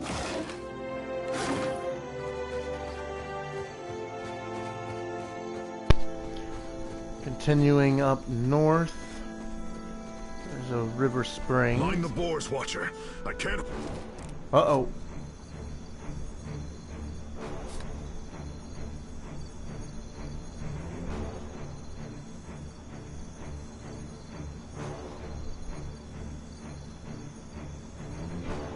Uh-oh.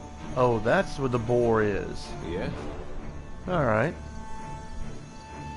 Let's see...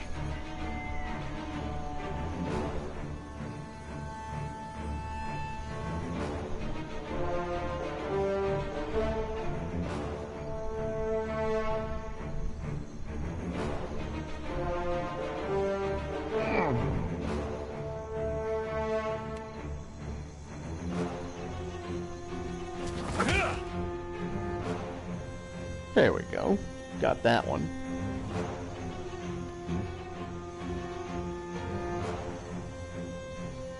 Let's see, it looks like there's only one boar, so... Got it. And there we go.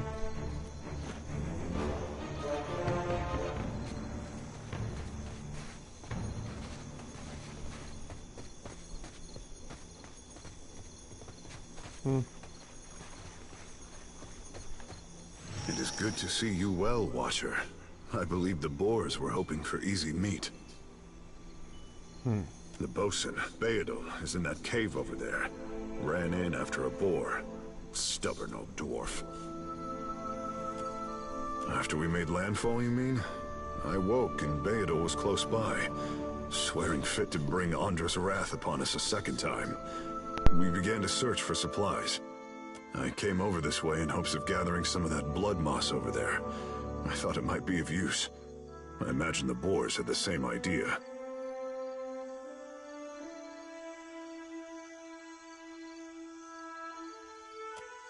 I will make for the campfire.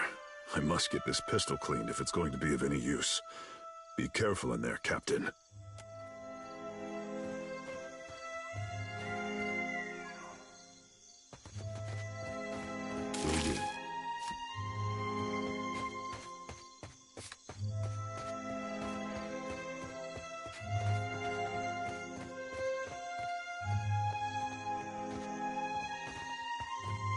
Didn't think death would be so boring.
Right.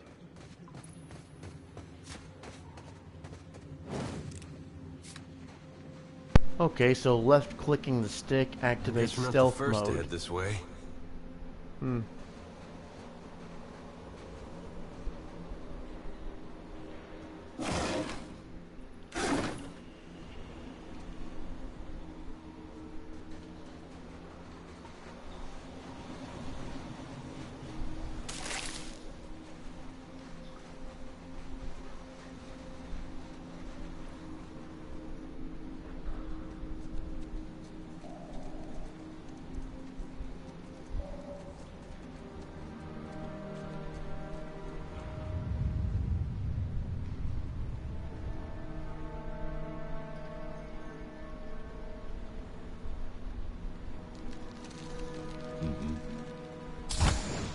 Hey. There we go. What was that?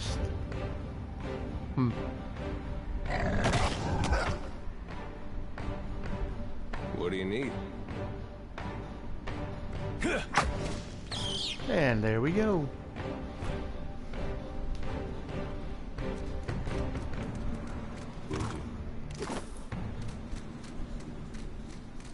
Steady does it.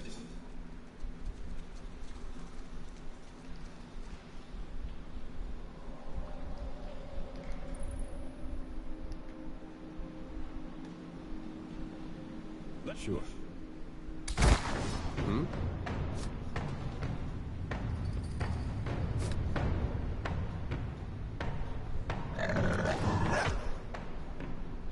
Hey.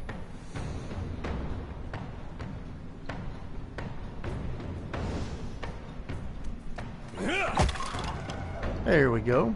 That got one skeleton.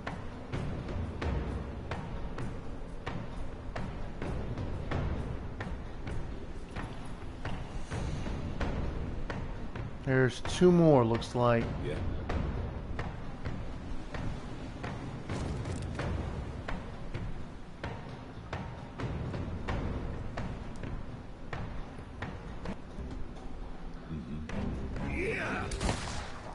Okay, that was a grazing shot.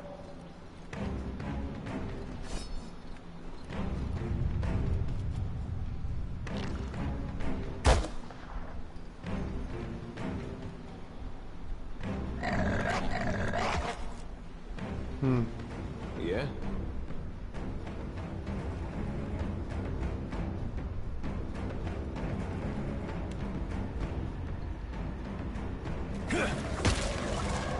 That takes down the skeleton. Stay behind me. Yeah.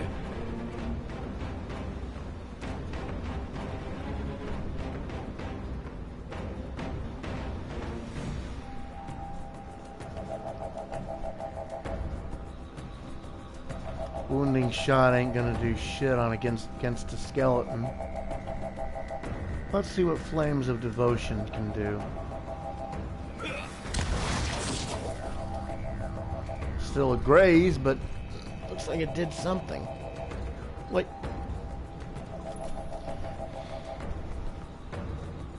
how the hell can a skeleton be bloodied?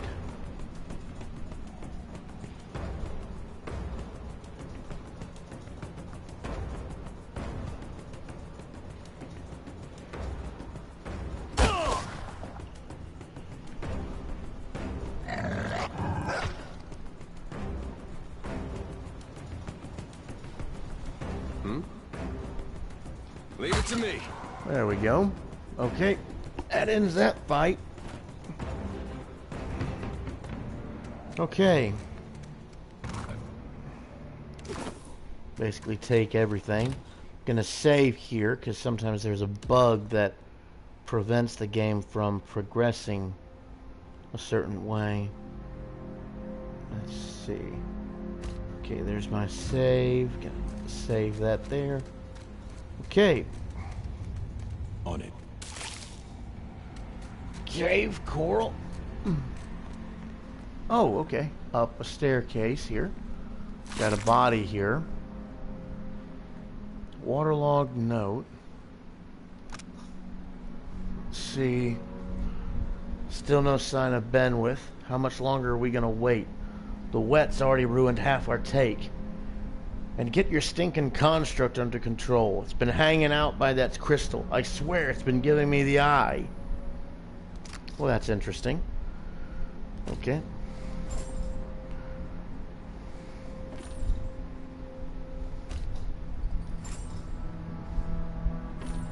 All right.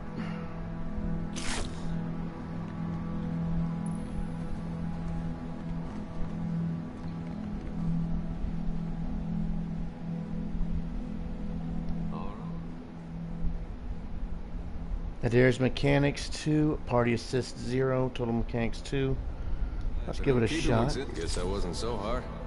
There we go. A Valian Frock Coat, Minor Healing Potion, And a golden Sewell. Or basically coin. Alright. Let's see. No. Let's see. Character sheet. Area map. Rest or wait. Journal. Combat log. Options. Return to ship. Block formation. Inventory. And attack. There we go. Inventory. Let's see.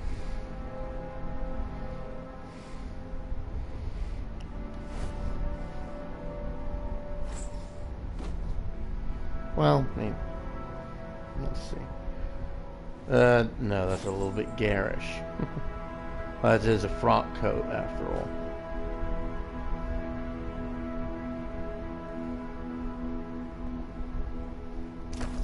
All right.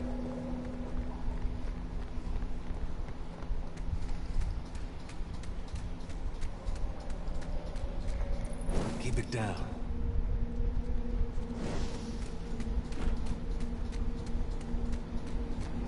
Nice and slow.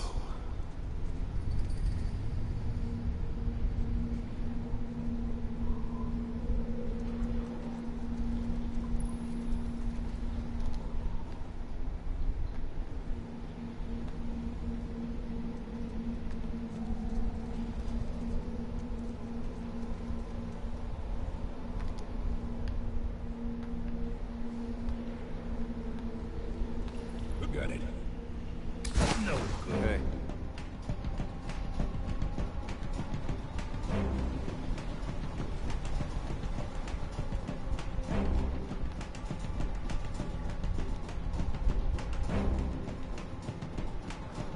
What do you need? Varathus! There we go.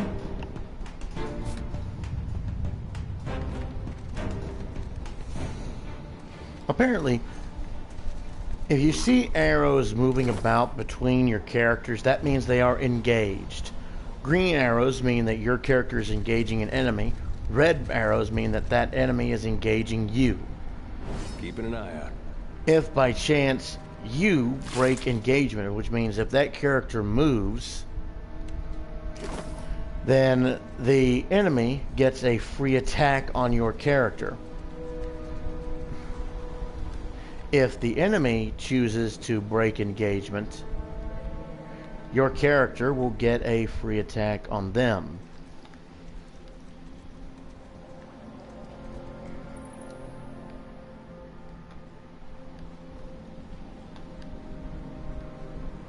Yeah? Oh. Oh well. Accidentally ended stealth instead. Let's see, okay. There's a dare. Here we go. Not even Okay, close. that missed. But as you can see, Adair is now engaging the Seabat. If the Seabat tries to move, Adair will attack. Yeah.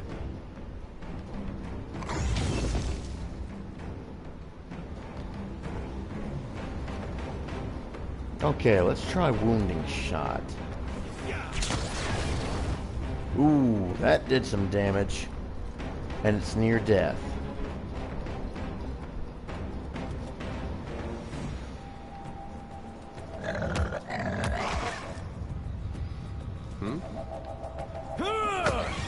And that kills the bat.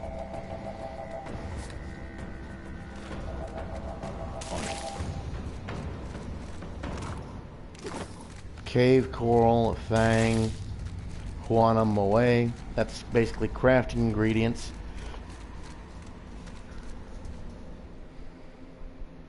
Okay. The waters here glow an eerie blue, and the cave glistens with reflected light. You can just make out an opening in the cavern wall to the northwest where the water flows onward.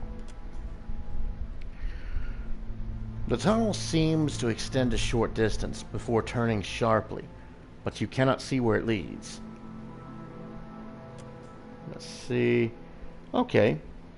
Adair's skill in athletics is the same as mine, but we'll choose Adair. There we go. We'll swim through.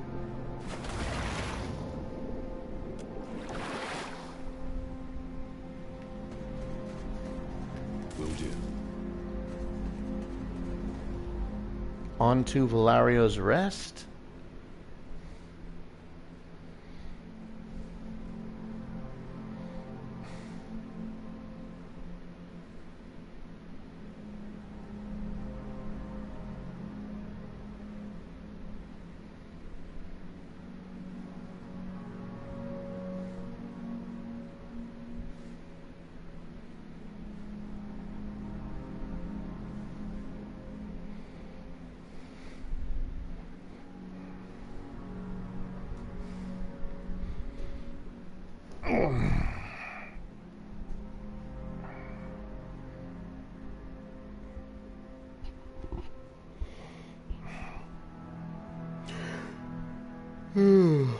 Oh, excuse me.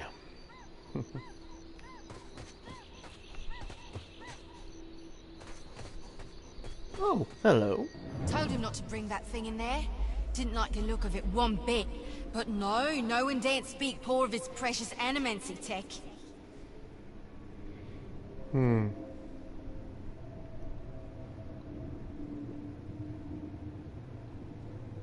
Special gift from his contact, he says.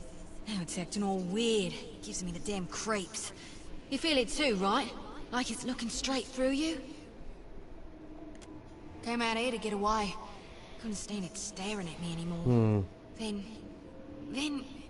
Oh, my memory's fuzzy. Anyway, you want to bend with? Haven't seen you for, but he's been bringing all sort of new folks on lately. Can't hardly keep track.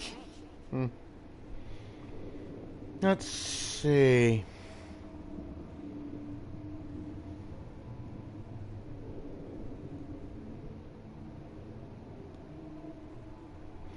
Looks like the, let's see, we can be perceptive. Looks like the rocks did a number on the boat. I think I remember something about a boat. Yeah, and some screaming. Look, maybe we should stick together. Feels right, you know? What with you being the only other thing around and all. I can give you a hand with, spirity stuff.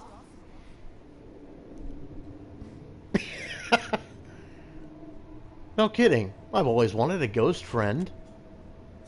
And I've always wanted to be a ghost. Look at us, all in accords. We're like two peas. I just hope you know where you're going, because I ain't got half a clue. And I always wanted to be a ghost. All in accords.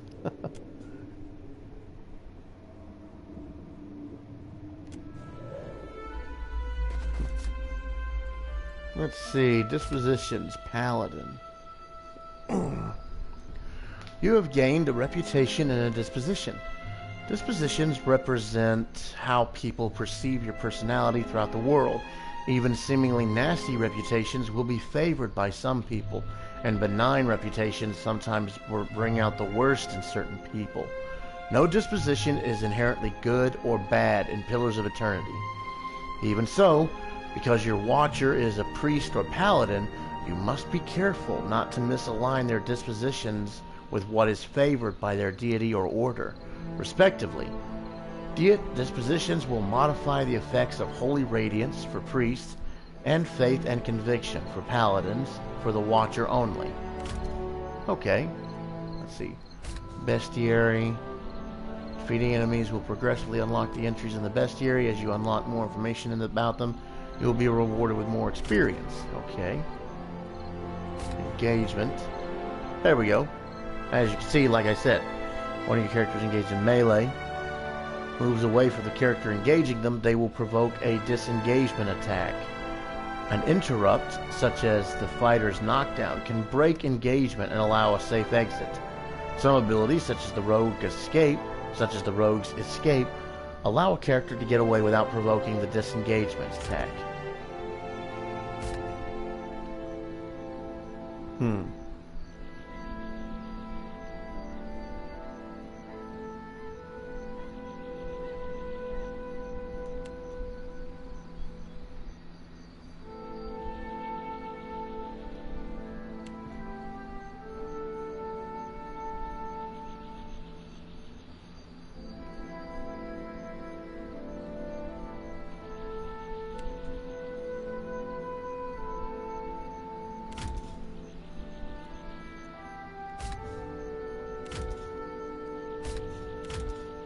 Let's just get these out of here.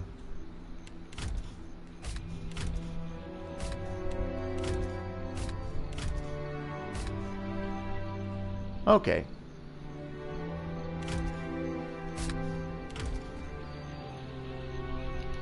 So then, let's have a look at the characters, at my character, shall we? Let's see. Here we go. Reputations. Okay. Let's see. Stoic. Let's see. Shady. Disfavored by kind wayfarers. Let's see. Rational. Let's see. Passionate. Favored by the kind wayfarers. Honest. Let's see. Diplomatic. Cruel. Disfavored by the wayfarers. Clever. Oh, damn it. Benevolent. Favored. And aggressive. And then, of course, our relationship with Adair. Let's see. And then, of course, there's Adair's. So, Adair has 5 positives and 3 negatives. Let's see. Has a negative reaction to people who are cruel or callous towards animals. Adair does not respond well to criticism or hostility towards the followers of Aethys. Adair despises the organization known as the Leaden Key and the violence and manipulation for which it is responsible. Animal kindness. Adair appreciates kindness and sentimentality towards animals of all kinds. Pro-Aethys. Aethicians. Supports the followers of Aethys. Lighthearted. Adair appreciates jokes and levity, even in the darkest of circumstances. Adair distrusts the Leaden Key and those who make excuses for it. Traditional. Adair respects and enjoys cultural traditions and believes they are worthwhile to observe and practice.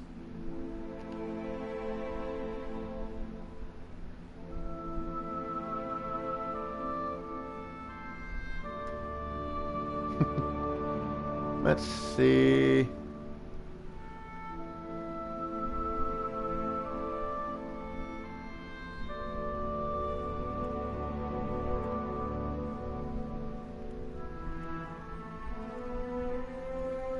Okay. A foul, briny stench rises from the sodden crates, their contents rotten.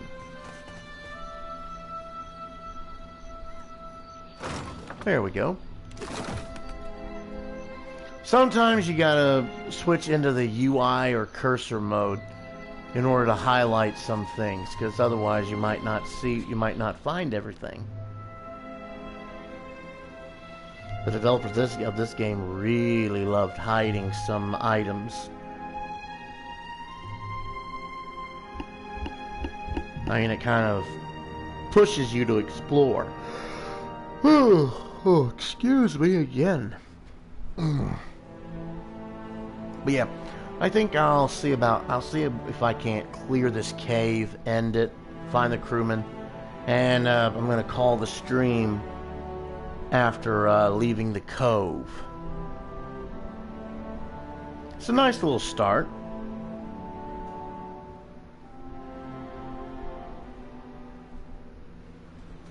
Okay, back in the cave. Swim back through. Okay.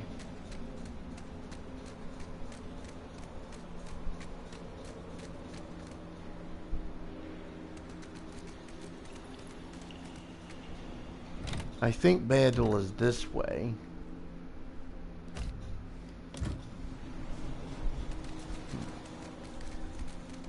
Damn pirates! Andra, take your scabrous souls for fish food. Yep. Bayadol, still alive and calling everybody scabrous, I see. Scabrous. I wish I had a Webster's dictionary to look it up. Well, now we got a bosun. Just need a boat. And there's two ways of spelling bosun. There is, of course, the B-O-A-T-S-W-A-I-N, or boatswain, or bosun is B-O-S-U-N. Either way, the bosun is in charge of maintaining discipline on board a ship. The bosun, the bosun maintains discipline aboard the ship. The bosun's mate is the one who assists the bosun, I think. Adair, and I see that corpse we've been carting around is looking a slight more sprightly. Good to see the two of you, but mind your step. I've got myself in a spot of trouble. Been trying to find a way past without losing a leg or getting a face full of poison. Okay. So, let's see. We've got multiple options here. We can just leave. Set off the traps prematurely with a few heavy stones. We can taunt him. But that goes, you know, that's dishonest. That goes against my paladin and whatnot. We can use perception, or we can use our mechanical skills. I see them. I'll guide you through. Well, if you're certain. There we go. Beedle gets to his feet. You point us out a safe path along the floor, and Beedle makes his way along, sweating and stiff-jawed. Safe on the other side, he lets out the breath he's been holding and wipes his brow. It's just bats and stinking corpses in this cave. You find anyone else? Then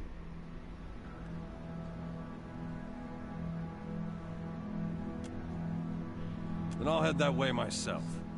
See you on the beach, Captain.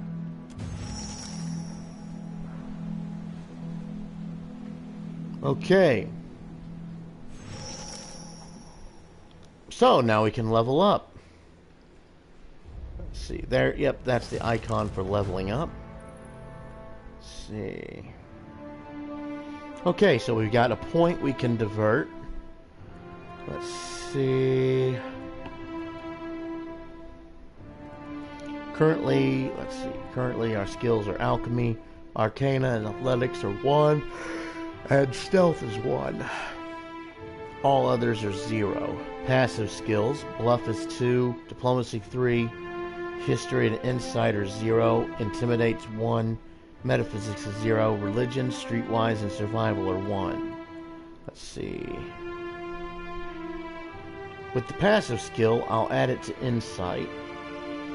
And the active skill, I think I'll put it towards Mechanics.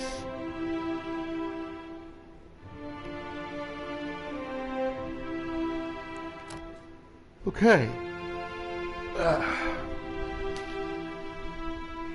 Choose an ability for one class. Okay, so our paladin, we can choose a skill for the paladin or for the ranger. We've already got Lay on Hands, Flames of Devotion. Let's see, Sworn Enemy. What's the bonuses here? Deep Faith. Fast Runner. Arms Bearer adds an additional weapon slot. Retribution.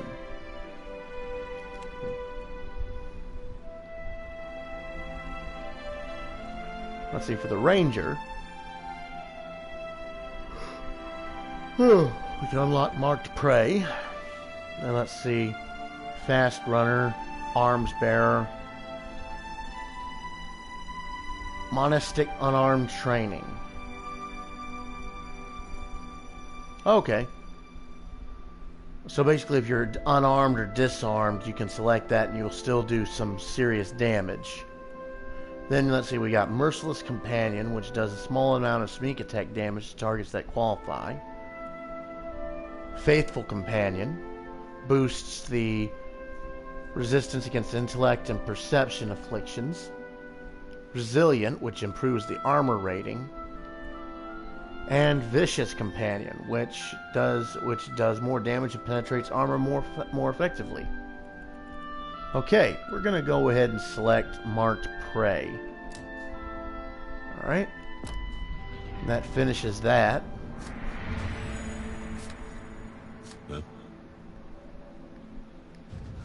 And then we're gonna level up a dare.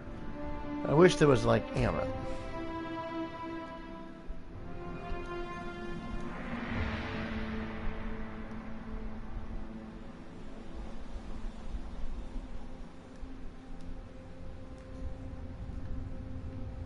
Yeah, I guess I'm gonna have to just manually level them up. There is no auto level up in this game, I don't think. Let's see.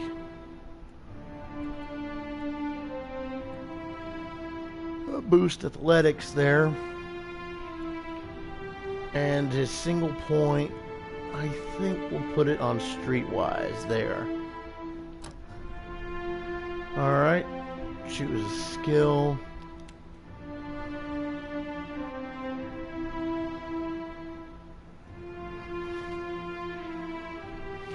Let's see, that's escape.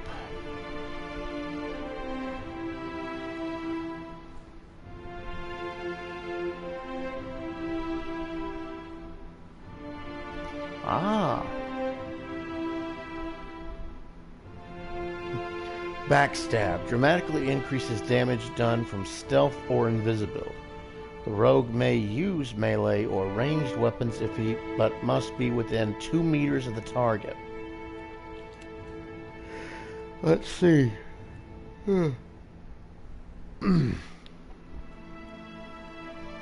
Discipline Barrage. Alright. I think we'll go ahead and go to the backstab. And there we go. Yeah. Worth a look.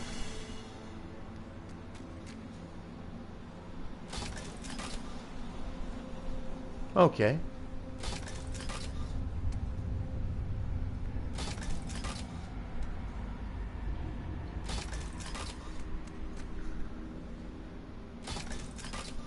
Well, that gets rid of the traps.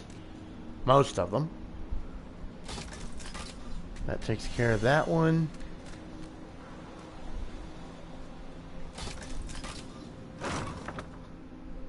Breastplate and Taondrotara. Alright.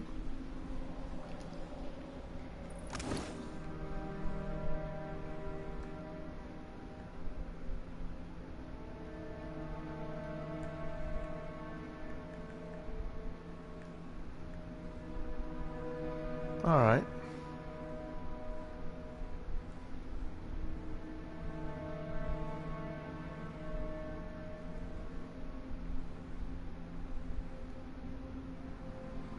Let's see. Okay, so the breastplate's the same damage as the male armor. Base armor rating is 7, but the damage resistance is different. Male armor's resistance is crush and freeze, 5 of each. And the breastplate is slash and shock. Both have an initiative of plus 35%. Okay. We're gonna equip the breastplate.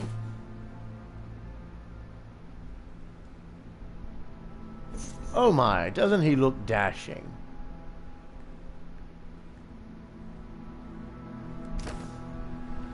Alright. We're gonna hit stealth.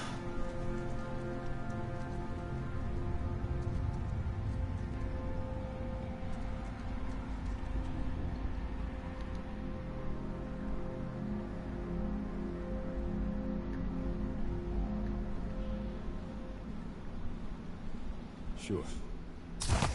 Yeah?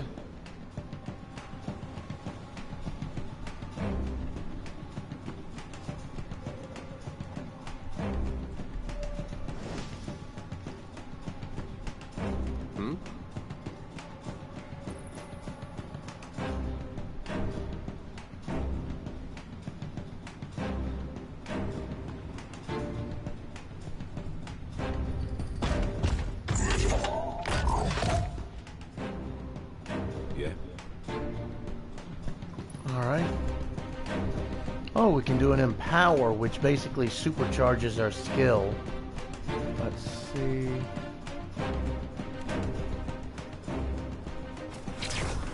Mark him as prey.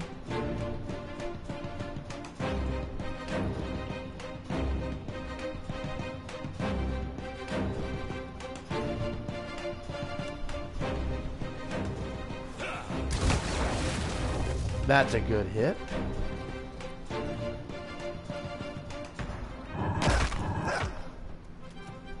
Hey. Pariathus!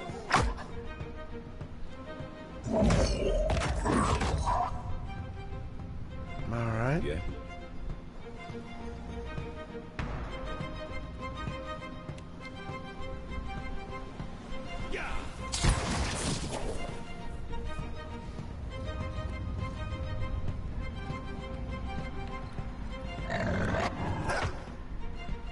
What do you need? Pariathus!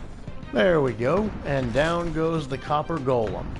Or rusted copper What's a golem. metal killing machine doing out here by himself in a cave anyway? Collecting his thoughts? Okay, ragged robe and Arak. Let's see. Ink harp. Dozen paintings, mildewed and worthless, line the wall amongst broken bottles and rotting looks wood. about as good as it smells at this point. So apparently this was like a store cave That's for gonna be hard to pirates. clean.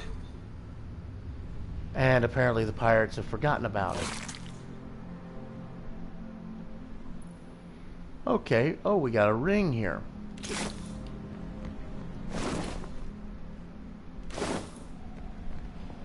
Okay. Let's see.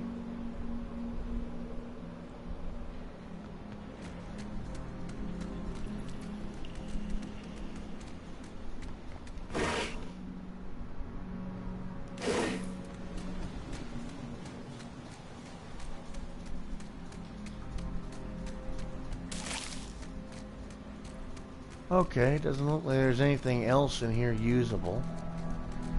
We've got our crewmen all together, so we're gonna go ahead and leave the cave.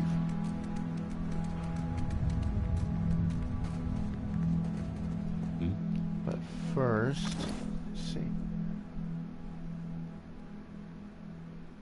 Cuttlefish. Put a ring on it. Let's see.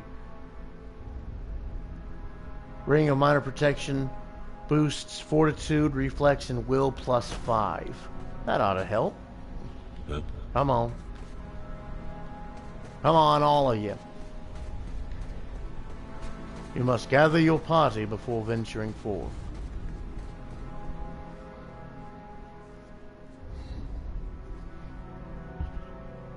All right. Getting close to about time to end the stream.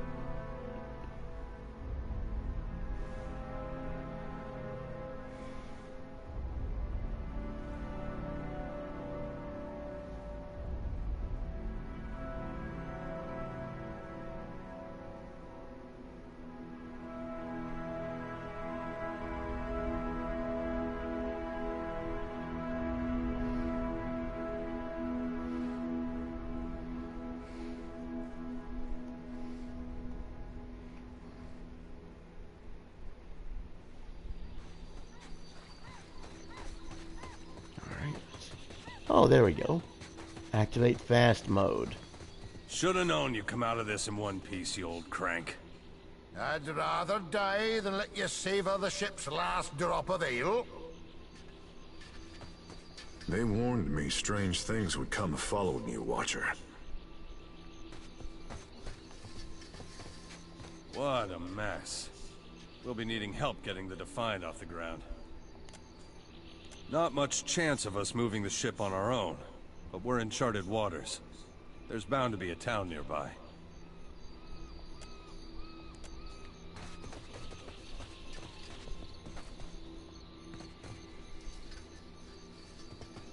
Good news, Captain. I found some supplies must have washed ashore. Even better. I've located some spirits. The mundane kind, I mean.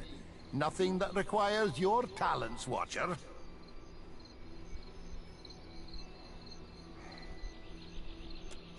Not a one. We've come away from this one limping, Captain, but we live to see the next battle through. It's just the lot of us now, Captain. You'd best head into town, see about supplies and repairs.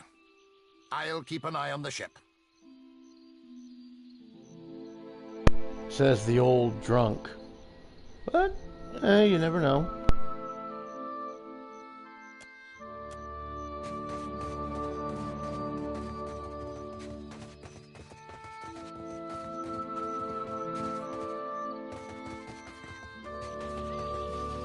Theodore said you had to bail him out of trouble. Diverus? Was he crying? You can tell me. Oh, quiet. You were under a damned barrel. Interesting little conversations like that. They add a bit of heart to the game, don't you think? Alright, so we're away. Welcome to Deadfire.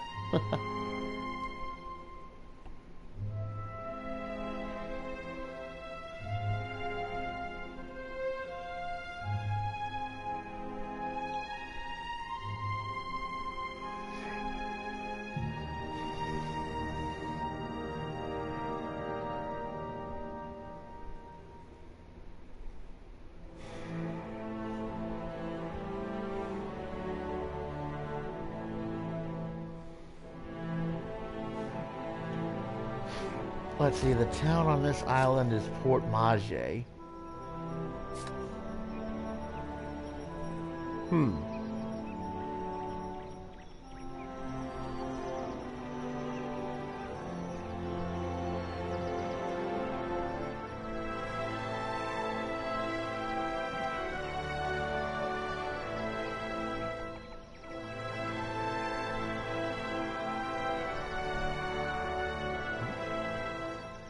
Alright. I'll get us to Port Mage and just outside Port Mage, and that'll be it. Hello.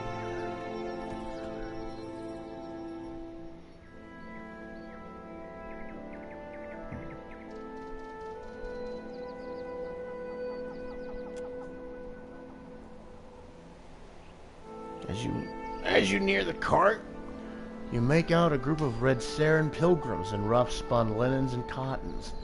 A single draft horse stamps at the ground impatiently, as two of the pilgrims argue over the right front wheel, which seems hopelessly stuck in the mud. One of the pilgrims notices you. Her step draws back the attention of the others. And a man in a well-worn gambeson steps forward. The weight of deep concern hangs on his face. Did the dreams bring you here as well? The other pilgrims look to you with a mix of apprehension and hope. Dreams? Well, yeah, I'm following Aethys. Let's see. Dreams? We are farmers. Come from Red Saris to work the colony fields here. We're believers, all to the one, in the light of Aethys. The other pilgrims nod fervently in agreement. A woman with a smiling baby lifts the infant's hand to wave. We have been having dreams. 3 stars sailing through the sky, piercing the black of the storm cloud. Figured it must be him, Aethys, calling to us, so we came here, to the place we saw in our dreams. The pilgrims look around, matching their sleeping memory to the present. We saw the giant pass with 3 stars on his brow, but... He sighs and gestures to the wagon stuck in the mud. Sad to say, we could not follow him. Wheels stuck as stuck gets. None of us are strong enough to lift that corner up to get something under it. More than one of us has tried, and we just get in each other's way. The other pilgrims nod and stretch, suddenly remembering their aching bodies. We can inspect the wagon, threaten them, or leave. but we're not bad guys. So let's inspect the wagon. Okay. Let's see. A brief inspection reveals that the wagon is undamaged, but the wheel is stuck fast in the mud. We have some wood, the old man says as he gestures to the back of the wagon. If we can get the wheel up, we can slide that neat beneath it. Inside the wagon, you see several planks of wood. A small box of valuables sits to the side. One of the younger Dawn Stars looks at you, eyes wide. Reckon you can lift it? Let's see. Attempt to lift the corner of the wagon. We'll do it with Adair. There we go. Hey, it worked. We got a success. Adair squares himself to the wagon's corner, squats deep, and rests the wheel up from the mud with a grunt. A young Dawn Star stands in shock for a moment, reacting just in time to thrust a thick board beneath the wheel. It takes the better part of an hour to lay down a safe path for the wagon to roll free of the mud. The laboring Dawn Stars glisten with sweat but laugh happily as they sing songs of praise for Aethys. Let's see, strength requirement 15. Adair had 16, so we pass. Result, 2 hours passed. Smiling, their leader presses a small pouch of coins into your hand. We appreciate the help. Without you, who knows how long we would have been stranded out here. They begin to prepare their wagons as you take your leave. You have gained an item, 15 silver pfennigs. The item was put into your stash.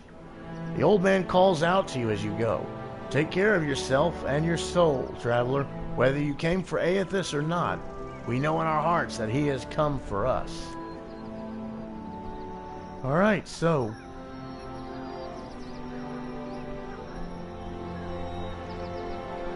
no need to go this way at the moment. Fresh fruit. Alright. And here we are at Port Mage.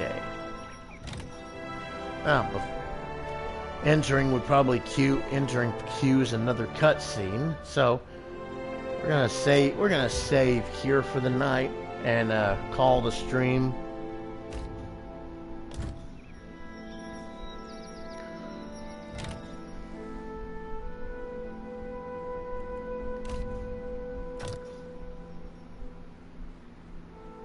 Alrighty.